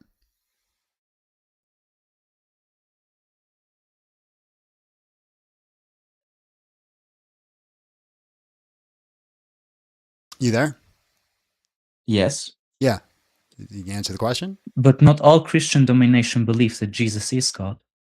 So again, if you disprove denomination A, I already said Jesus is God, so I've confirmed that. So if you disprove denomination A, would I not just go to denomination B And if it's not the case, I would go to denomination B, then you should know an argument that just goes against all the denominations of Christianity where they believe Jesus is God. Okay, you believe that Jesus has two natures or just one? There's a hypostatic union. The person of Jesus possesses both natures, yes. And I would say this is an impossibility. Okay, why? Because it's like a squared circle. That only works if there's a singular nature. No. Yeah, if contradictions only work if it's in the same way in the same sense. So it'd be a contradiction if Jesus possessed a singular nature that is both God and human. That would create a contradiction. The person Jesus possesses the nature of the divine nature and the human nature. Yeah. So and this. Yeah, you wouldn't say that the person. You wouldn't say the person has those attributes. Right, in the sense of like you're talking about like a rigid designator as like it's intrinsic to the nature of the person, because a person doesn't have a nature. We would say that the natures have these attributes. So we'd say that Jesus possesses the human nature insofar as his personhood is subsisting in a human nature. We would say Jesus possesses a God nature insofar as his personhood subsists in the God nature. Subsists, sorry, not subsists. Can you explain that easier? So there's a person, that is Jesus. This is we would say first person perspective, right? So we have this individual first person's perspective. That first person's perspective exists in a nature that is God, but also exists in a nature that is human. For it to be a contradiction, you'd have to say those natures exist in the person.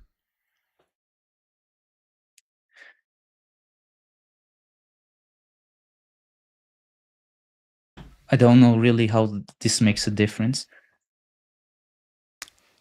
Because they're in different locations, we'll say.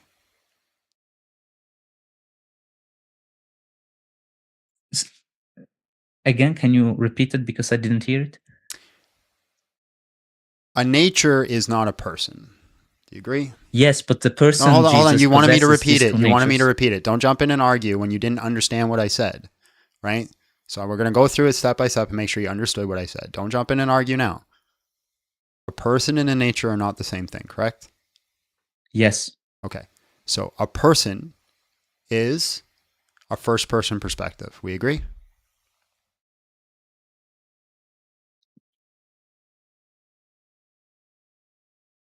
Okay. Okay. Jesus, the first person perspective, subsists, which means to exist in, to participate in, to be a part of, in God nature. You get it? Okay. Great. That same person also subsists in a human nature. The human nature doesn't mix in with the God nature. The God nature doesn't mix in with the human nature. You have a singular person subsisting in two natures. It's like if I stand in my office and my hallway at the same time.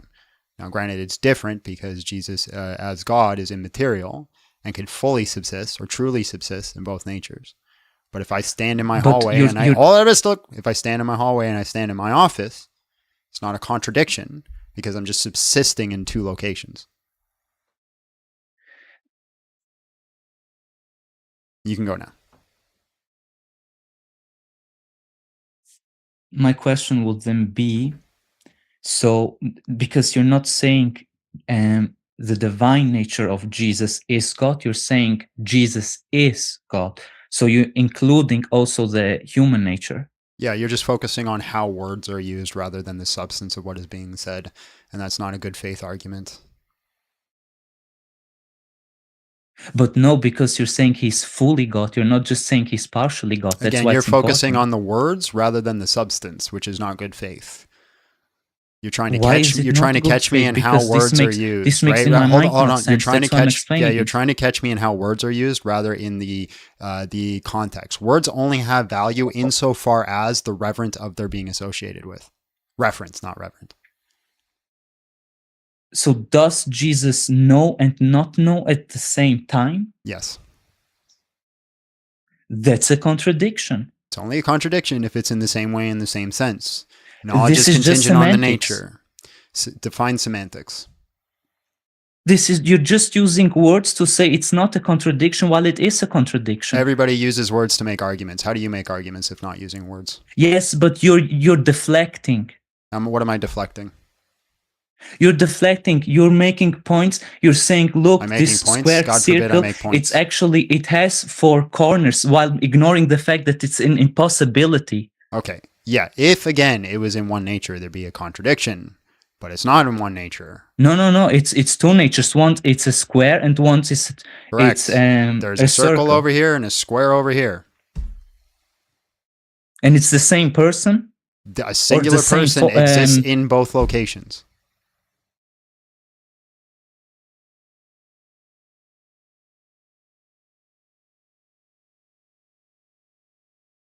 So a square and a circle can exist in the same location. Are your parents cousins? No, apparently your father, your God, because he...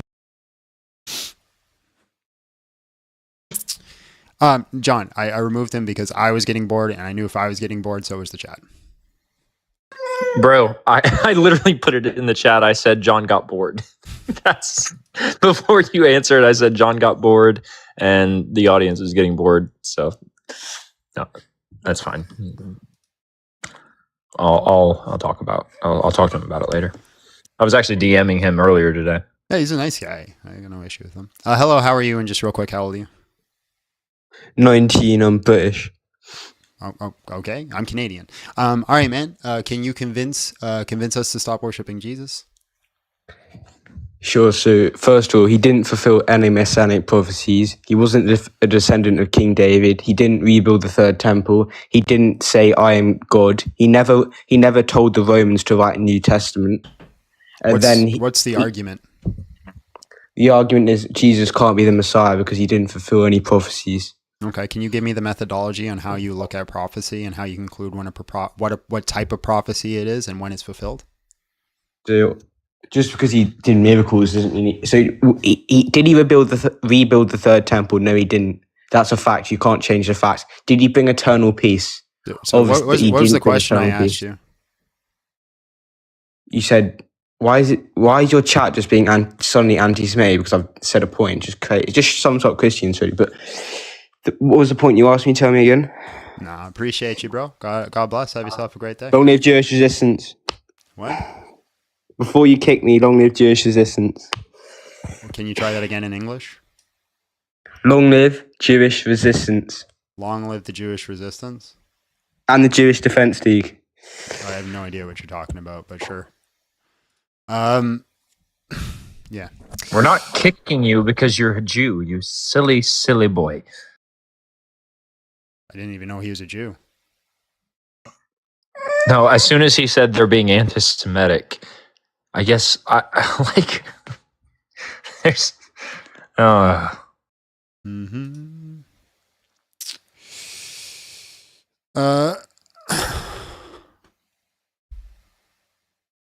No, we kicked him because he's British.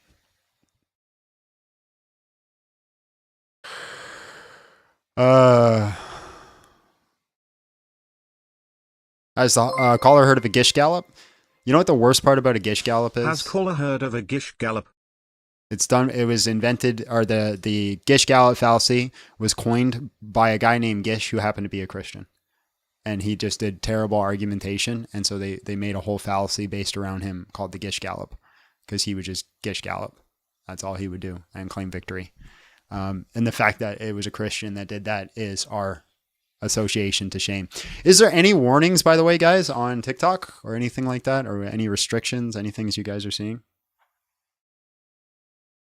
I think just putting up that little black bar solved the problem. I think you just can't have a chat on your screen. Smash the like button, share the live, do things you need to do, guys. We're going to be ending quickly today. So, Jewish supremacist, wasn't expecting that today. It wasn't on my bingo card. Inferiority complex. Hello, how are you? And just real quick, how old are you? All right, man. Let me bring you in. All right, can you convince us to stop worshiping Jesus? Yes. All right, go ahead. Because your God gangbanged his own mother.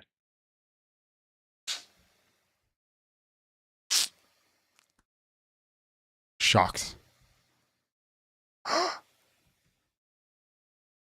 He got me. He got me. Muslim, probably. Muslims are real mad at me lately because of all the shit I've been talking about them on Twitter. I've been going at Islam on Twitter, but I can't help it, man. I can't help it. As soon as, like, here's the thing. Here's the thing. Here's something I've noticed. I'm not a big fan of it. If I make content that's not about Islam, I get 1/20th the views. I'm not joking. 1/20th on average, which is crazy work.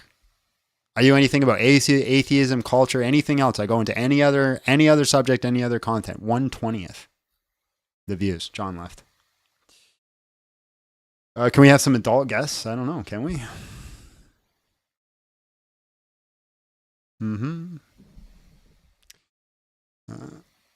Hello, how are you? And just real quick, how old are you?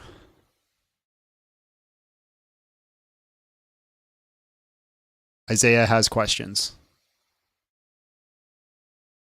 Yes. Yeah, I can hear you. How old are you? All right. Can you convince me to stop worshiping Jesus? All right, then. Appreciate your time. Oh, you're going to give a shot. All right. Let me bring you in. Go ahead. Yeah, because of course your belief is your own thing. So I give it a shot. So Christianity is crazy. Let's start with how many religions do you know that conquer a group of people and then claim that their religion is the true religion? Well, let's say, let me just grant it, say Christianity is the only one that does it, and they go around do it all the time, and they're really awful to people, and they take all the land, and they're mean to everybody. Why is it false? Why would you follow that? Because I don't want to go to hell. So, is hell a biblical concept? Mm-hmm.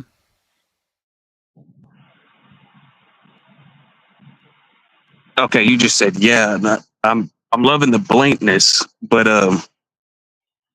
it's not. Jesus says it is better for a man to gouge out his own eye and go into paradise with one eye than it is to go into hell with both. Jesus said that. I'm a Christian. Was Jesus a Christian?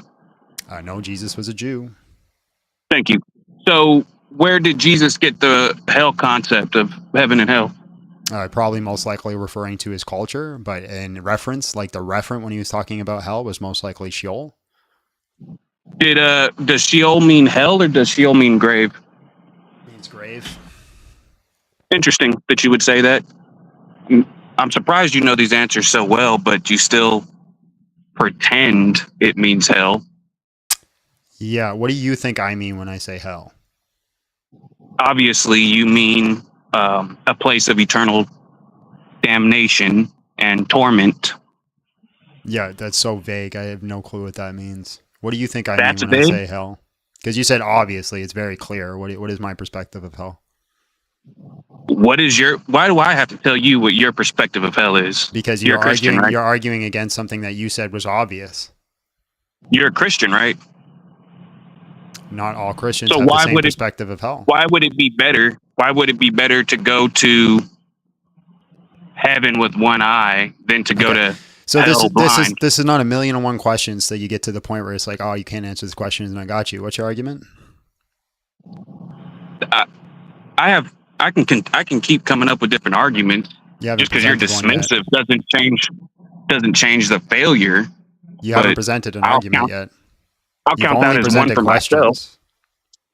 Even your first argument is like you ended it with, well, why would you worship that God? That's not an argument. That's a question. Okay, so what you want from me is not a conversation where I'm trying to this is a debate point out problems. You're having a debate, but I have to convince you to leave Christianity as a debate? Mm-hmm. That's a debate. Yep. Okay. Interesting. So you believe in hell? That's a question again. You want to try it one more time? Hell is not a real. Hell is not a Christian. Hell is not a Jewish. Hell is not an Abrahamic concept. Okay. Make the argument for that. It's nowhere in the Torah. Yeah, it was called Sheol. I mean, words don't mean words now, right? That's again another question. I don't understand. How am I supposed to debate with you? I can't ask you a question. Yeah, usually debates go around. Here's an argument, so a set of premises. It doesn't have to be formal, but it could be informal, but just like a set of ideas that lead to a conclusion. And then when we start looking at the premises, then we can start asking questions to see if we actually hold to them or don't hold to them, or if we actually have symmetry breakers between the conclusions and the premises, or if there's missing premises. So conclusions are questions are used to flesh out the argument, but you don't have an argument. You think questions are arguments, and it's not. We're fleshing out the idea that hell isn't an Abrahamic concept. Okay, what's the argument? And I just said that it's nowhere in the Torah. It's Sheol. That's not. See, I didn't ask you a question. See what I'm saying? What do you mean it's Sheol? That's what they meant when we were talking. That's what we mean when we're talking about hell. We're talking about Sheol. Words don't mean words. Words don't mean words. What does that mean when you say words don't mean words? That means Sheol is a word. Mm-hmm. It has a meaning. Mm-hmm. You are making your own meaning up. Meaning, I'm not making Sheol it doesn't up. mean Sheol doesn't mean what it means. Yeah, it means hell. I'm not making it up. But you are. No, I'm not. I get it from the New Testament. So you believe in the New Testament as well. Now that's insane. Let's talk about that. I'm a Christian. What do you mean that's right? Did you come up thinking I was a Christian that didn't believe in the New Testament? What's insane is you thinking that. Oh, okay. Well, excuse me, dude. I just want, you know what? I mean, I understand you're very dismissive, and it's tough for you to deal with people who want you to leave Christianity. Do you really think that this is a challenge for me right now? To be dismissive, or to be cordial, or to you said that have a conversation? You said that this is tough. Do you really think this is tough? Do you really think this is like remotely even like phasing me? Bro, you look miserable. You sound miserable. If you had to talk to you, you'd be pretty miserable too. If I had to, well, you know, your live is doing great, bro. Mm-hmm. I just wanted to come and chat because you have a thing up. You know what I'm saying? Mm-hmm. But I didn't. Well, I did expect this, to be honest, because I've watched you a little bit. Mm-hmm.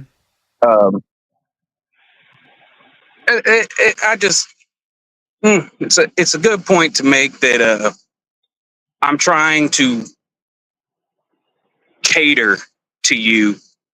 I'm not used to your forum here. I don't know where you were educated. Maybe you went to like a Baptist Christian university or something. I don't know. I'm uneducated as you can whatever. As I can tell.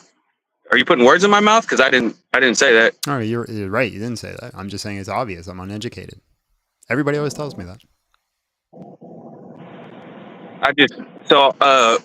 I mean, I'm gonna continue in good faith because I'm just trying to be real with you. But if you want to lie to me and be sarcastic, that's fine. No one's lying to you. No one's lying to you. What did I lie about? Be sarcastic. What did I lie about? I mean, I definitely think you went to Bible college, I did not go to Bible college. No. Bible college. Nope. All right. So you haven't taken any apologetics or nothing like that? I've studied on my own. I've never went to college. Well, that explains a lot as well. What does it explain exactly? What languages are you familiar with? I speak English. As far as biblical. Yeah, so what did that? You said that explains a lot. What did it explain? To me, it explains that you haven't really done the research. On what? Christianity. Oh, how do you know that? Well, we just talked about Sheol. And I knew what Sheol was. And you said you said you were shocked that I knew what Sheol was. But you're dishonest about it. So That's why I was lying. So I disagree with your conclusion. So therefore, I'm lying. It's not my conclusion. Sheol doesn't mean hell. Correct. It does not verbatim mean hell if you hold to a verbatim standard. But you said it does. Yeah, words only have meaning insofar as the referent.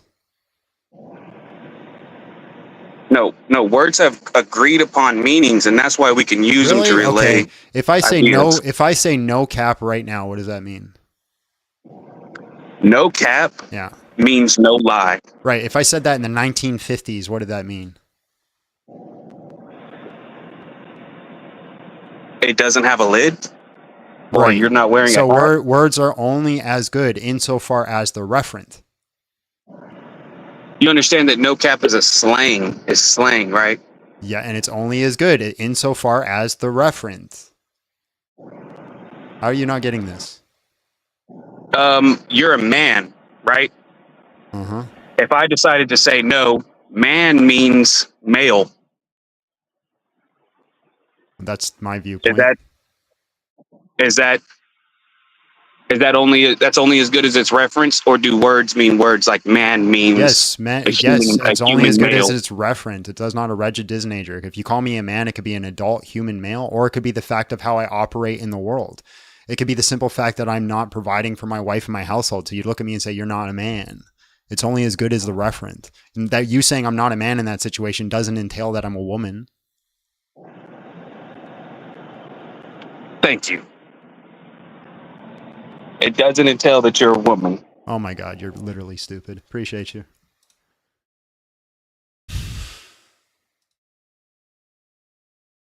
Heard everything I said and then just caught the end of it. It was like, I got you. Doesn't entail you're a woman.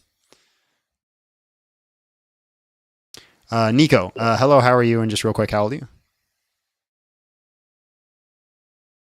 All right, man, can you convince me to stop worshiping Jesus? All right, let me bring you in. Of Christianity is that Jesus rose from the dead. That's where this whole religion is based on, right?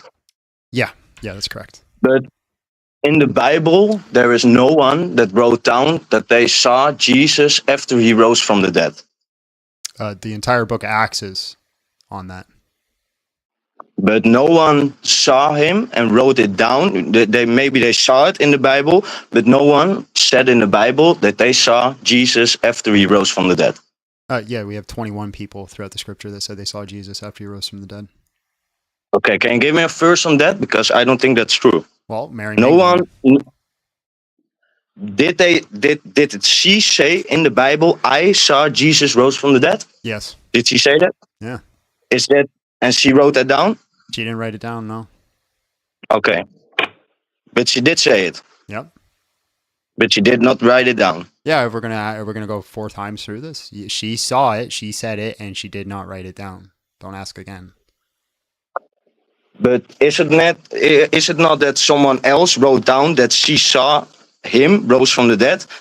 Yeah, that's generally how recordings work. Okay, so yeah. it was not. That's generally how. Hold on.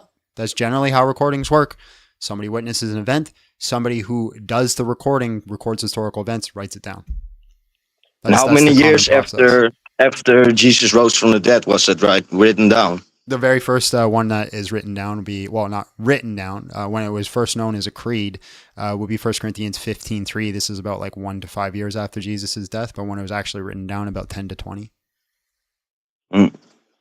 So no one explicitly said in the Bible, who also wrote it down, that they saw Jesus.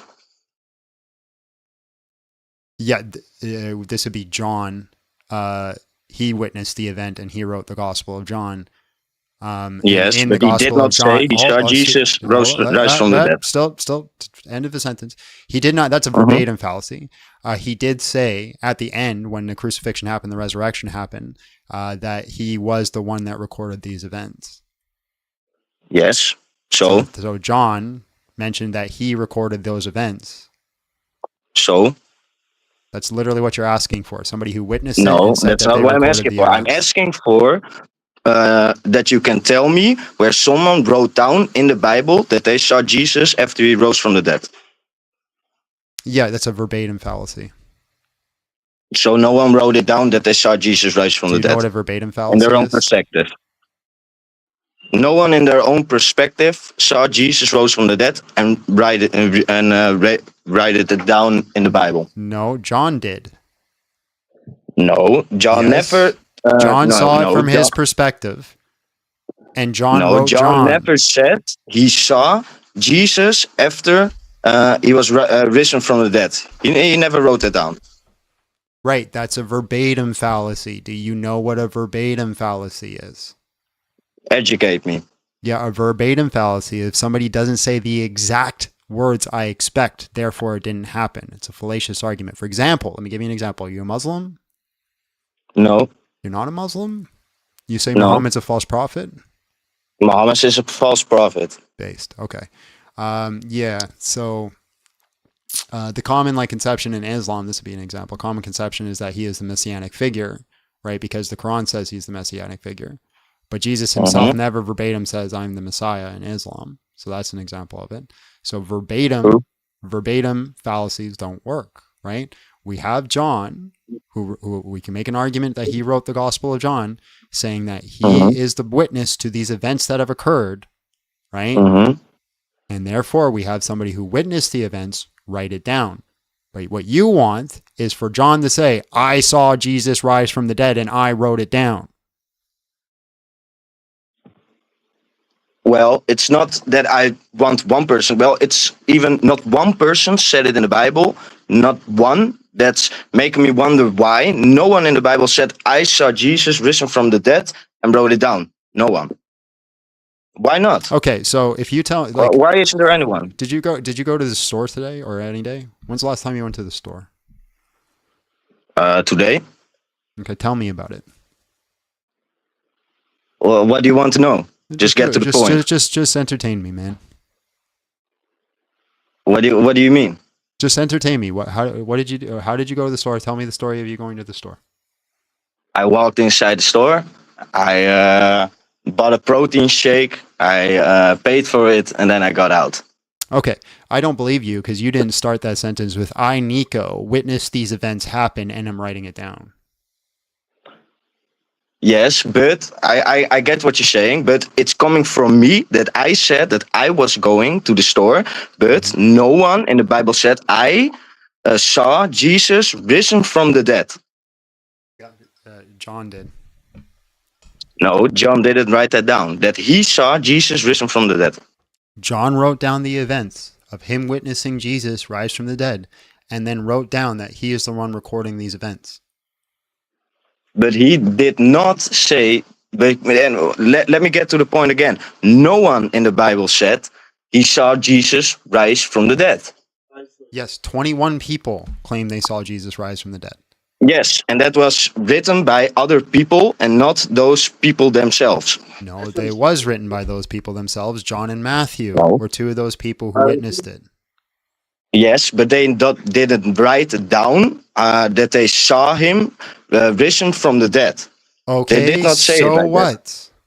That. So I just want to say, why not? There is not one man. Why didn't you start your story about going to the store that I, Nico, witnessed myself go to the store and I'm writing it down? No, but I said I was going to the store. Answer my question. Why didn't you do it? Why didn't you do it? But why didn't I do what? Why didn't you say, I, Nico, am a witness to the event of me going to the store? What is your point here? Because why I'm didn't trying you to say it? That's really a stupid point what you're trying to make. Really? That's a stupid point. You don't say. Pray tell. Why is that a stupid point, Nico? I'm all ears. I'm fascinated. You caught my attention. Because I said I was going to the store. And when you read the book of John and he says, I witnessed, I saw Jesus rose from the dead, then you know it's John. But he did not say it. So when John records the events of him rising from the dead, and then says, "This is the disciple that kept record of these things." So,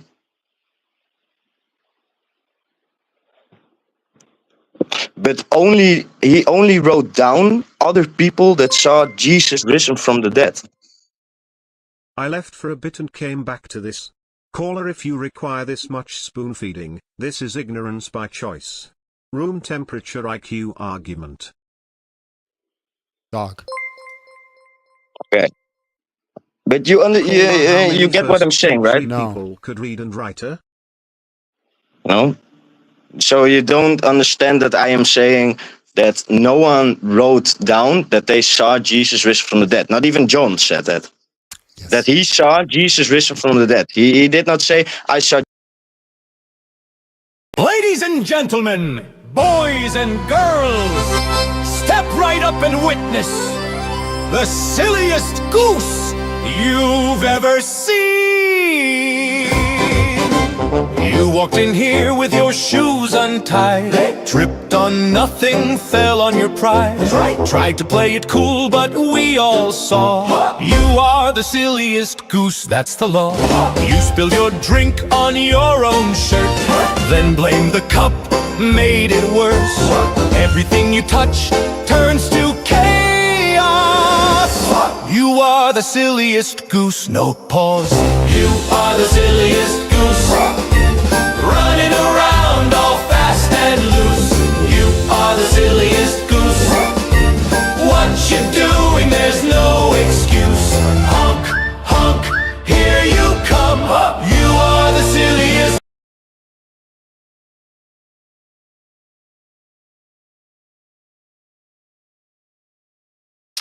I'm just trying to make a living out here. Just trying to do my thing. We got no one else in the queue, guys. No one else in the queue. That's fine. I'm down to call it a day. I'm 100% down. Oh my goodness gracious. My goodness gracious. This has been riveting. Riveting.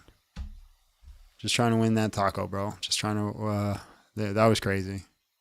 That was crazy.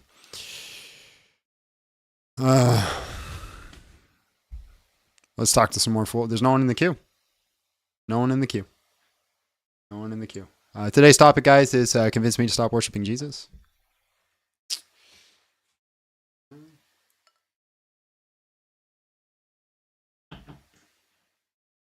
Oh my goodness gracious! Can I play the Grifter song? He came back. No. The answer is no. Sure. Toss a coin to your grifter. Big John needs to pay his bills.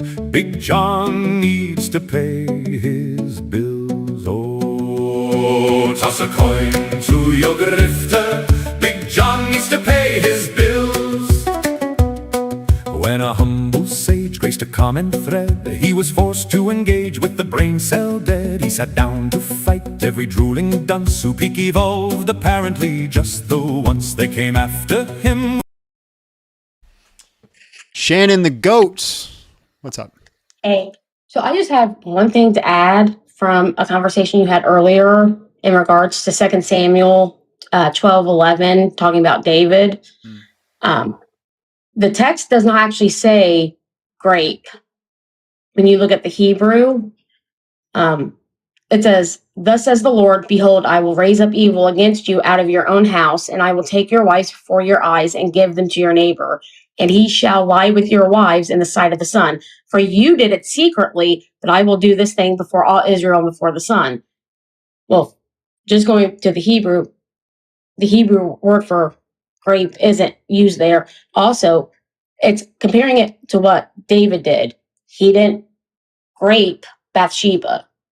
He slept with her.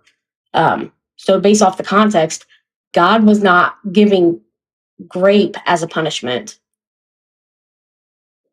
Good point. Big brain. So just in case that ever gets... I give you guys permission to listen to her even though she's a woman. Yes, I am a woman. proud of it. But just in case that ever gets brought back up. No, David did not rape Bathsheba. They had committed adultery. She was not an unwilling participant. But anywho, just in case that ever gets brought up again, little fun fact for you. Appreciate you.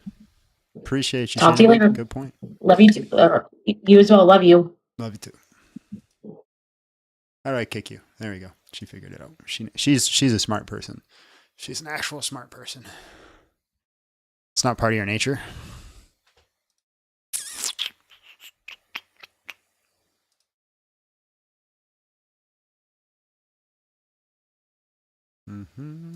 Synth, hello, how are you? And just real quick, how old are you?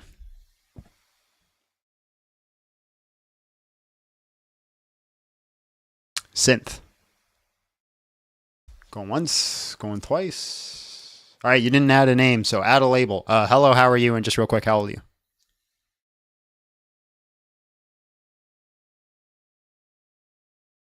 Is it me again? I'm going to refresh it.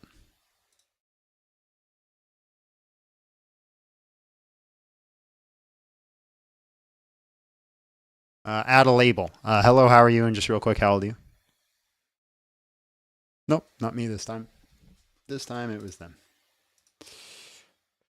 This time it was them.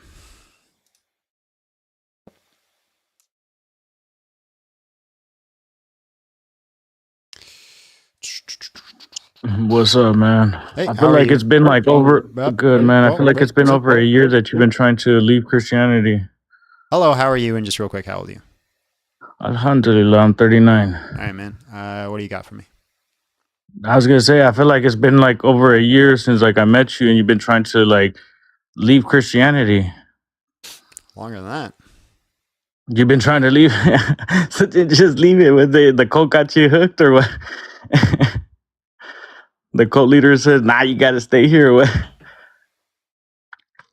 But what I realized is that, like, obviously, you know, people are looking for the truth, especially when they can't find it in their own religion. You know, that's why you're not here defending, you know, your Bible, you know, defending your faith or nothing like that. You're trying to see what else is there to, like, what else there is to offer, you know? And then once you're convinced of that, then, you know, obviously you're married, so you have to bring your wife into this too. So it's a lot of work, you know?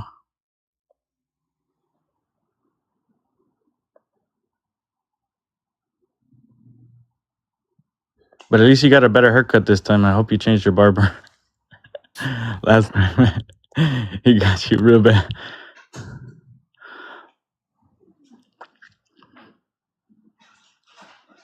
But I'll tell you this, convince me to leave Islam if you could tell me what the Messiah wrote on the ground, and I'll pay your whole year's rent.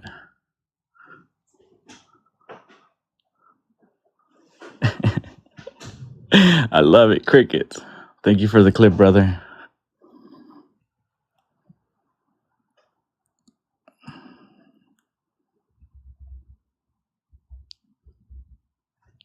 I left you speechless. I love it when I do that. Usually. So what's up, brother? You gonna tell me what your God wrote on the ground, or you're just trying to find the truth?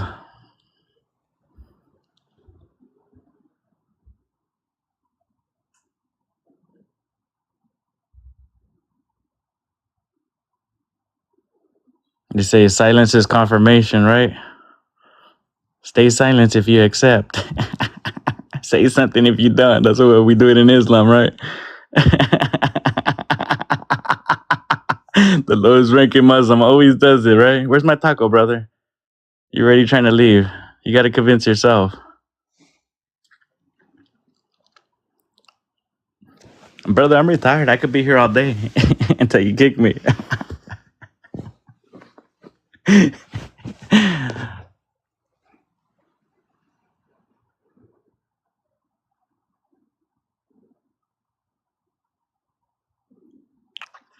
I'm good for the ratings, brother.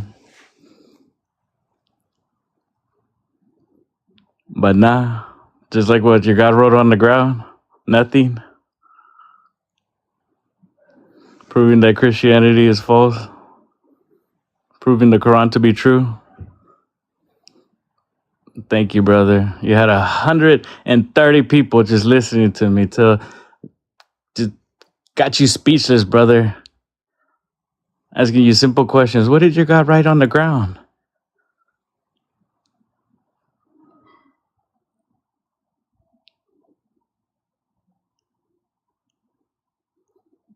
Look how much they love me, brother. I do this every single time. Everybody knows who the lowest ranking Muslim is. Hey, you know, I saw little John take his shahada at my mosque. We're going to be in Jannah over there, being like, shot, shot, shot, shot, shot, shot, shot, shot. But that's why I gave it up. So I can do it all in heaven, you know?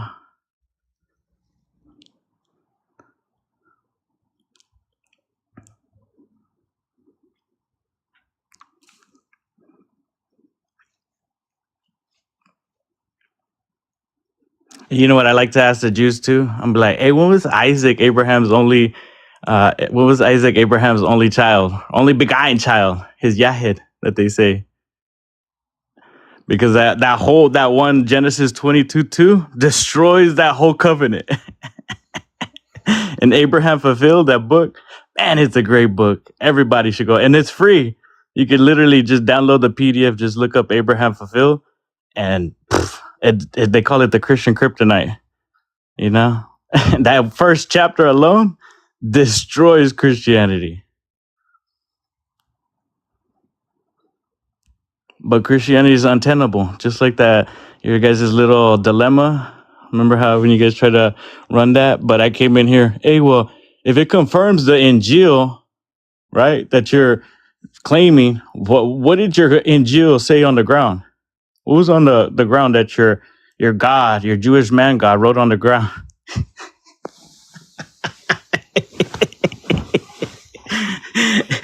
Dog Logic, Diddy Woods, Scam Shampoo, all your top tier. Oh no, I don't know what's on the ground. Shit. Then you find out that this story was stolen from a Jew, Alex of what is his name? Philos of Alexandria.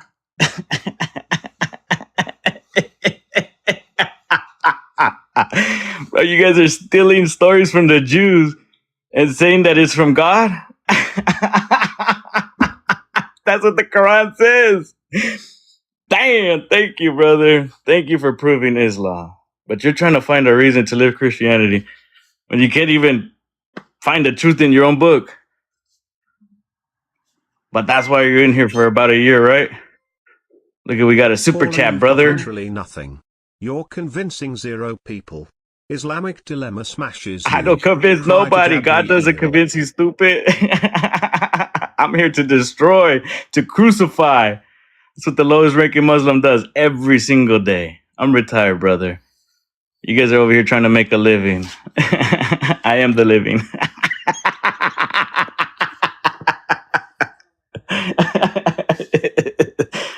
Yo, my lady's over there. Oh my goodness, there he goes again. So we'll just wait here until somebody can, you know, produce what the Messiah wrote. You know, we got time to kill. We're just waiting for the good Lord to take us. Or tell us, you know, when Isaac was Abraham's only child. Or tell us why a Jewish man God needs to sleep on a boat, contradicting, what is it, Psalms 121?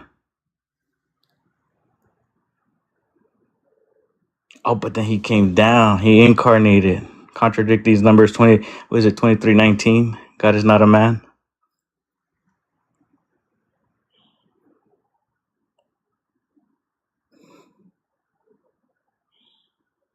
Yes, the argument is that Christians have a false book because they attributed things to their God and don't even know what their fucking God wrote on the ground.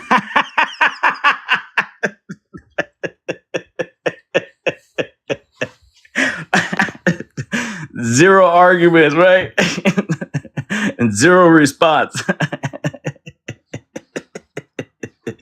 Hey, but Big John, why is everybody over here worried about child marriage when we got 33 states in America that haven't even banned it? Shit, in Oklahoma, 33 Christians voted against it. Not even a single Muslim voted against it. Why was that? Because I'm over here out-zooting little John over here. He got out-zooted by the lowest ranking Muslim. And we're getting super chats, baby. Look at that, little John. Look what we do. We're a good team, huh?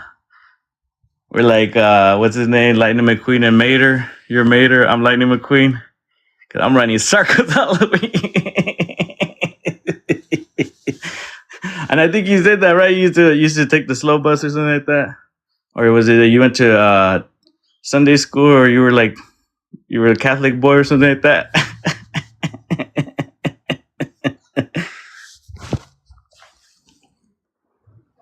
So we'll just wait.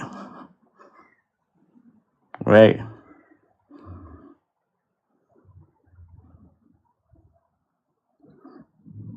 Little John got nothing on the lowest ranking Muslim.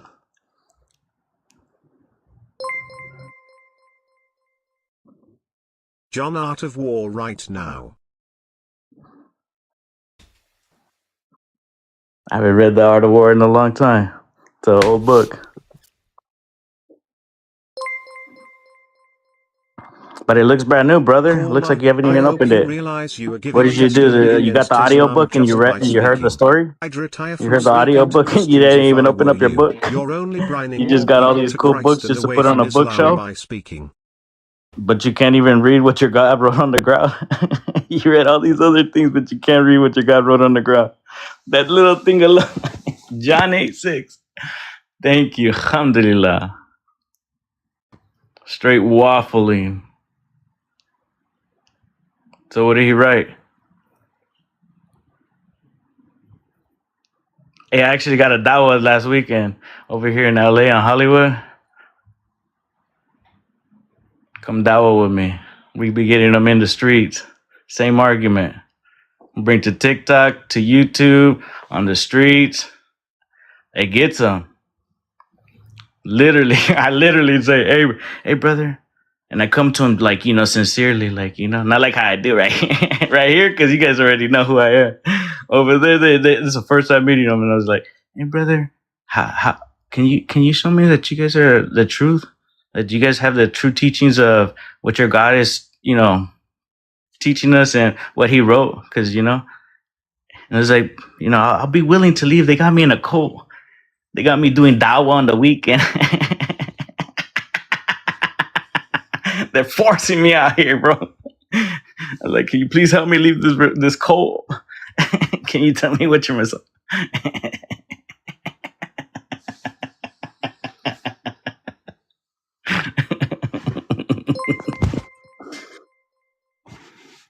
This is Alhamdulillah. What Baal worship does to a man.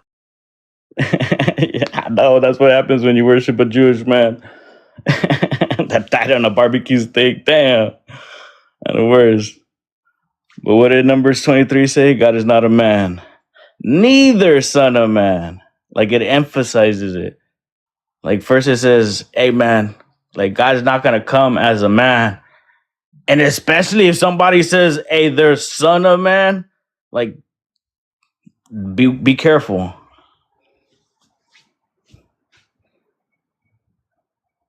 Oh, I'm retarded, bro. I got that straight line across my palm. You know how those retards have those that straight line? I got that for sure. But there's a cure for Down syndrome. You just got to beat it out of them. I got a cure from retardation. I used to be a Christard.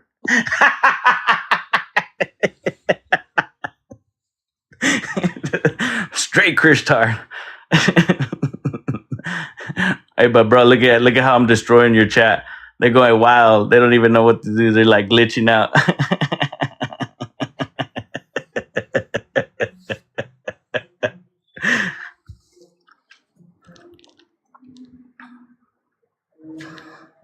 So what's up, John? You couldn't get a real job? You couldn't put in an application?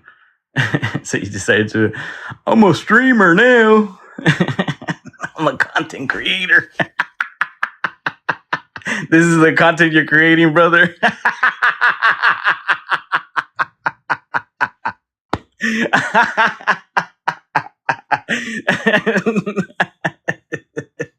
Brother, you guys make it too easy. Too easy. Taking over lives. Shoot. And we're not even over here trying to be famous, brother. And everybody, I'm a F-list celebrity. How is that, bro? I'm an F-list celebrity.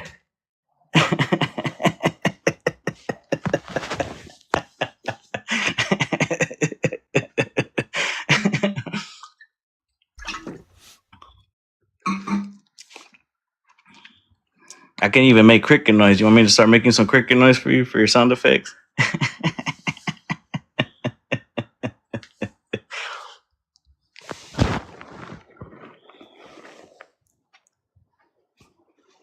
So who was a prophet like Moses in Deuteronomy 18:18?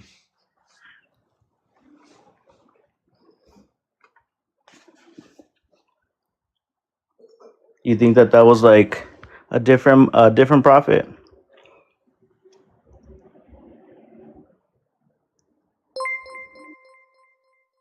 And what's the difference between a brother and a brethren? How the triune God provides to those advancing the kingdom. Smile. 3 gods provides? Damn, one God can't provide? That sucks. Can't have just one God? They have to support each other?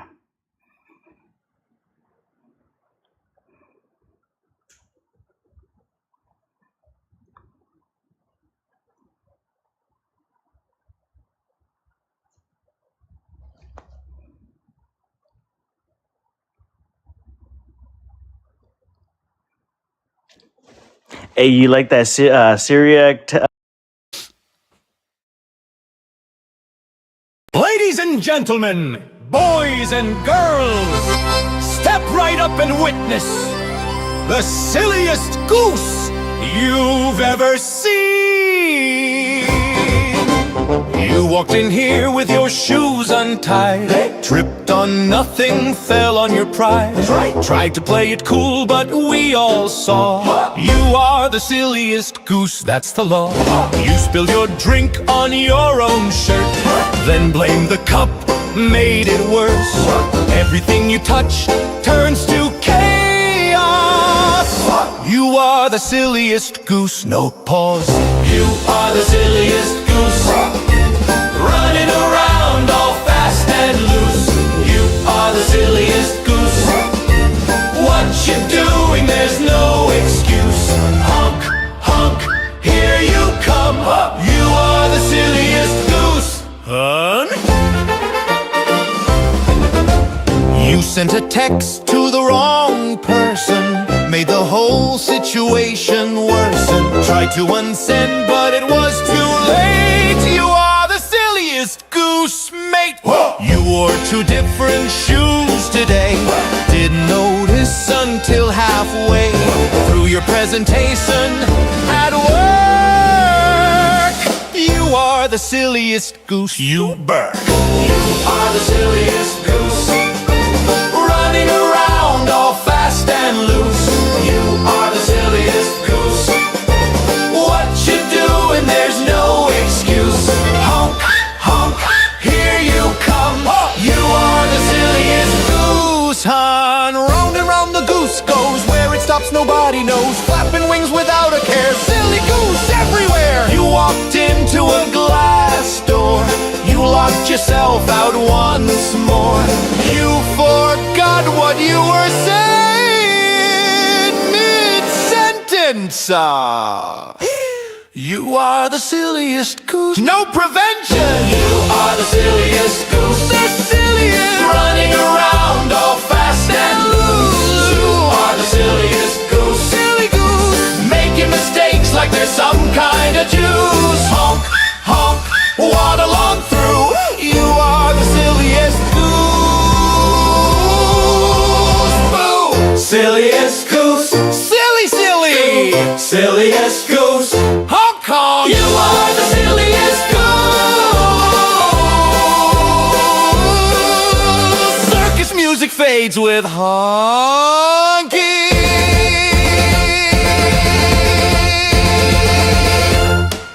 Boom. Gentlemen?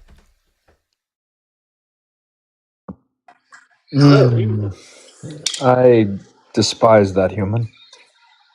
But you don't know what Jesus wrote with his hands, you see? What are you talking? No, hold on, guys. What are you talking about? That man has just done so much for Christianity. We should really be thanking him. Yeah, I think you're right. Plus, he made me like $400. Oh, that's amazing. Thanks, Lowest. Also, what Jesus Lois. wrote with his hands, do you want an answer? Hey, Lois. Also, I promise, you have my word. I will tell you what Jesus wrote with his hand, as long as you tell me what Alif Lam Mim means or Alif Lam Ra means. Wait, you guys just wanted to argue with the lowest ranking Muslim? Oh, yeah. You did the best thing by not bringing us up because we probably would have broke the silence. No, I couldn't have broke the silence. John and I are telepathically connected. Not what I yelled at him. If I came up, I would have still. I honestly think he's done so much for Christianity. I'm with C Potato. We might have to consider him saint status. Well, I guess we got to hold this in on. Saint. Because that was the best argument against Islam I have ever heard in my entire life. Also, I've read that book, the Abraham whatchamacallit. It's trash. He kept talking through the super chat, so let's go through them real quick. Little John answering straightforward questions, challenge impossible. Oh, that was an older one. The only thing running here is John. I just asked AI what someone who is pro-orthodox could believe, and I think I might actually be pro-orthodox. Do you people not understand that multiple words can refer to the same concept? Sea and ocean both refer to a body of water, yet Sheol and hell are completely different things. Complete moron. We really got some high intellectuals today. Caller, if you type down what you saw, you didn't write it, you typed it, but still recorded it. Mary saw it, said it, her words were recorded, we got it, based. I left for a bit and I came back to this. Caller, if you require this much spoon feeding, this is ignorance by choice, room temperature IQ. This was from the last one. Caller, how many first century people could read and write? John, Art of War right now. It's like, it's a brand new book. It's literally got coffee stains on it. I was looking at the coffee stains. Alexander the Great is in the Quran and he thinks he has something. Caller, I hope you realize you are giving a testimony against Islam just by speaking. I'd retire from speaking to Christians. If I were you, you're only bringing more people to Christ and away from Islam by speaking. You honest to God, man. Thank you so much. You literally gave the best apologetic for why everybody should be a Christian right there. Sometimes you just got to let them speak. Let them speak. Right? It's just awful. Welcome to the Yapping Olympics. Why the Jewish man is chilling with a Muslim? Allah? What? This is your brain on Islam. What Baal worshiper does to a man? He's trying so hard to rage bait. This is only making John more money. I knew it was just going to make all you guys mad. And when you guys get mad, you throw money at me. You guys are playing checkers. I'm playing chess. What are you doing live now? You're early and I have to think of a joke. Oh, I know, a joke to follow. Okay. Demonstrating how the triune God provides those advancing for the kingdom. Absolutely. And also thank you so much for the huge donation. We appreciate you. It's people like you that keep this channel going. Everybody keeps this channel going, but you know what I mean. Is callers laughing intentionally dumb sounding, or is he trying to run us off this live? I have no clue what his goal was. Why do Muslims never do anything productive? Because to do anything new and useful is bida, invitation. You heard Momo's best. Are you convinced yet? Who's ready to take the shahada? Who's ready to take the shahada after that? Anyone? Oh no, yeah, it's not him convincing you. It's Allah. Then why would he even do it? Play the D&D. That guy is now a character in the game. Oh yeah, that reminds us, we're doing the D&D sessions on the 18th is the plan. So if you guys want to participate in that, join the Discord. Link is in the thingamajig, whatchamacallit. Boys?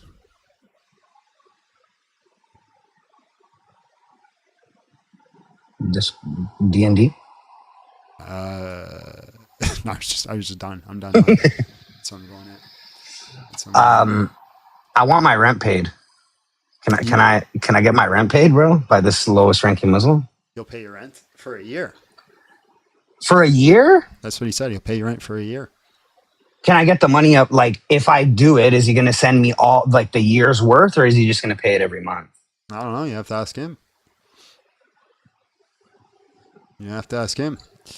Well, lowest ranking Muslim. You heard the question. He said book, chapter, and verse. Wait, why are you holding me to something you don't hold to? Oh yeah, John. He also said that you were in a mosque doing your shahada.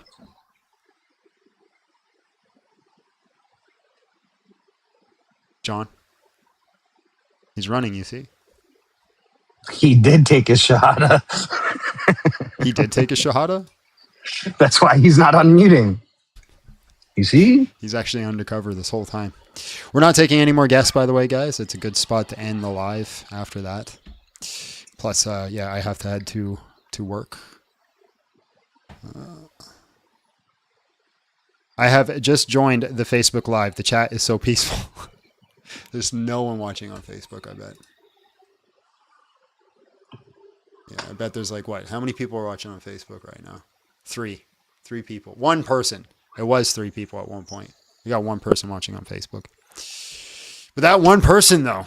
Real person. Fan. Real fan. Real one. Sadly, atheists all get bunched into a bunch of what? Sadly, atheists all get bunched into a bunch of, as you said, low IQ. That's not me. Okay. You don't need to work. You gain $400 from what the PDF file worship. Listen, if you think talking to these people aren't work, I highly recommend you do it. And you tell me if it's work or not. Yeah, it's always atheists going, 2 fairy tales arguing with each other. Here's something me and Abby have noticed. If you want to find the New Age atheists, go over to Facebook. That's where they exist. You want to find the secularists, you'll find them on TikTok. That's where they exist. You want to find the heavy conservatives, you're going to find them on X. That's where you're going to find them in those areas. You're also going to find the Muslims on X as well. And then YouTube is generally got the plethora of individuals. But Facebook is where New Age atheists live. That's where the old ancient arguments from back in the Dillahunty days still simmer around. What does this live talk about? Whatever we want, man. Whatever we want. You're coming in at the end, so you'll try next time? Okay, we'll see you next time. You'll see you next time. What made me turn to God? Just wanted to. Why not? Why not? Because old people use Facebook. Yep. Yeah, there's a lot of... Here's the thing. When I think of it, like, just because I'm old now, when I think of a liberal, I think of like a young kid. That's not the case anymore. The liberals now, the people who are like running that aspect of liberalism, are all old people. They're all old people now. That is the case. It actually is. The younger people are more conservative now.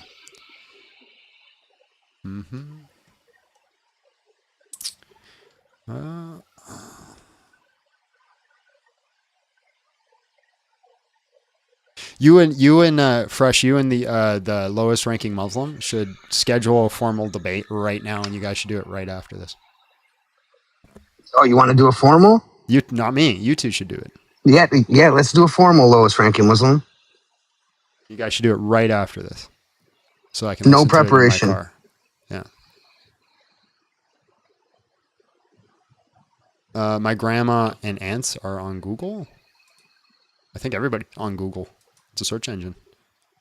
I mean, if you're not on Google, well done. Well done. You should debate the one dude who does lives on here with horns on his head. He's a blasphemer. I have no idea who you're talking about. Also, I'm not your army. Everybody always says that. Go into these people's lives. Go and cook them. I'm not your one-man army. What's stopping you guys from doing it? You're more than welcome to come up here, too.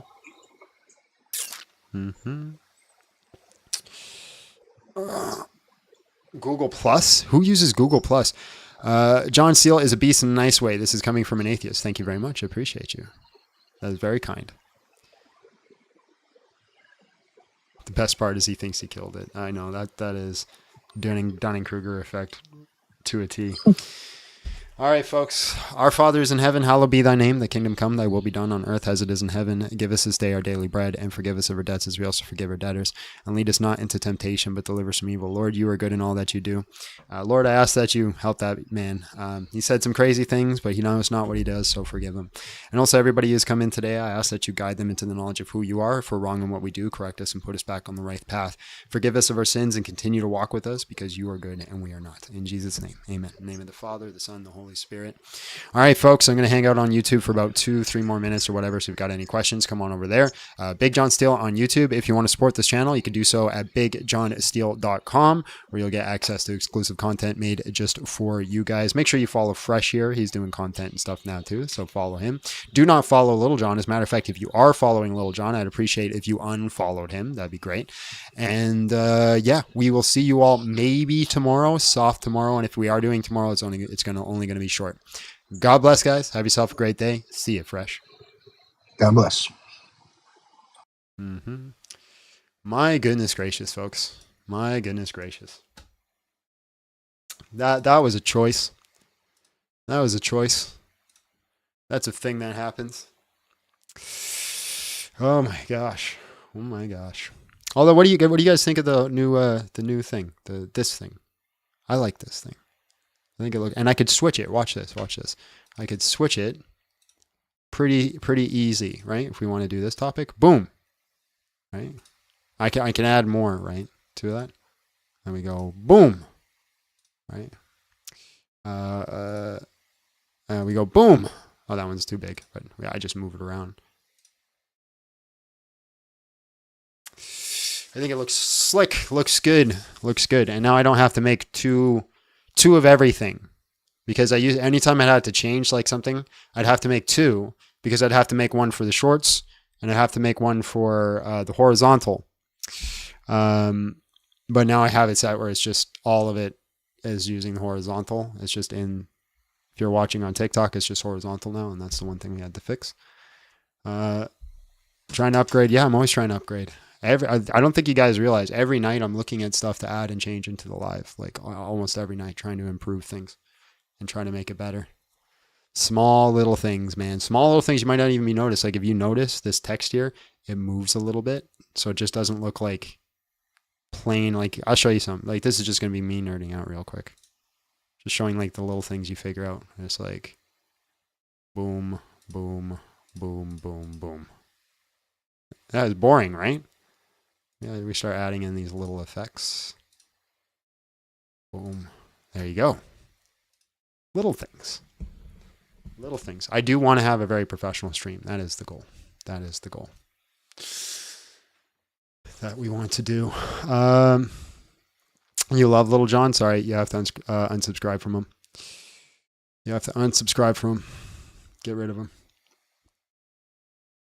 Get rid of him. Like next thing I have to do, I was going to do this last night, but I ran out of time. I'll probably do it tonight now. And adding an ending screen. That's the next thing. Because right now we got a be right back and a starting screen and then the countdown screen. We have to make an ending screen. So that way it's not so abrupt where it's just like, see ya, and then it's black. You get a little bit of a cool down or whatever, right? Can I join the next one? I can't on the 18th. Well, so the very first D&D session is going to be, we're going to pick the players and we're just going to test it out first. And then the next one after that, we'll start introducing new players to play with us. Can I make it neon? I think it's better. I don't like neon. I could, but I don't like neon. Bart Ehrman recently did a video of the Miss Atheists Believe reading the comments. It was like a nursery students in class of a professor. Aaron Raw, the king of brain deadism, atheist guy here. Bart Ehrman everybody loved him that's the thing. Here's the thing about professionals, and I'm noticing this with Dan McClellan too, is they love them when they're fighting against the same enemy. Bart Ehrman really went against Christianity from the historical perspective, but he has no beef with Christianity. He's just a scholar trying to do his thing. Now, Bart Ehrman is actually going on record with a few things. Well, he might be joking, but what I'm saying is still true.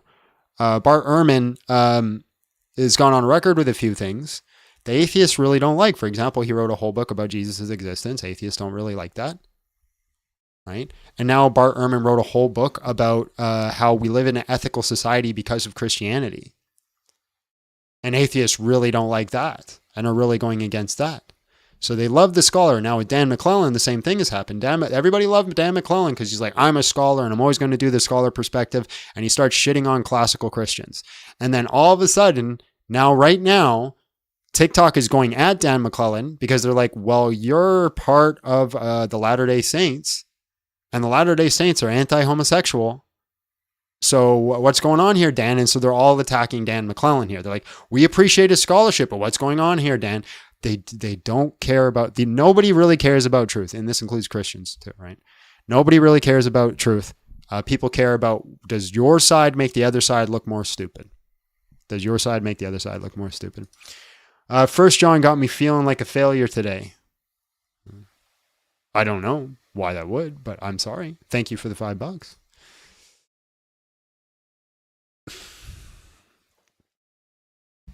Why is it bending through the day? I don't know, man. I don't know. All right, folks. I think that's it.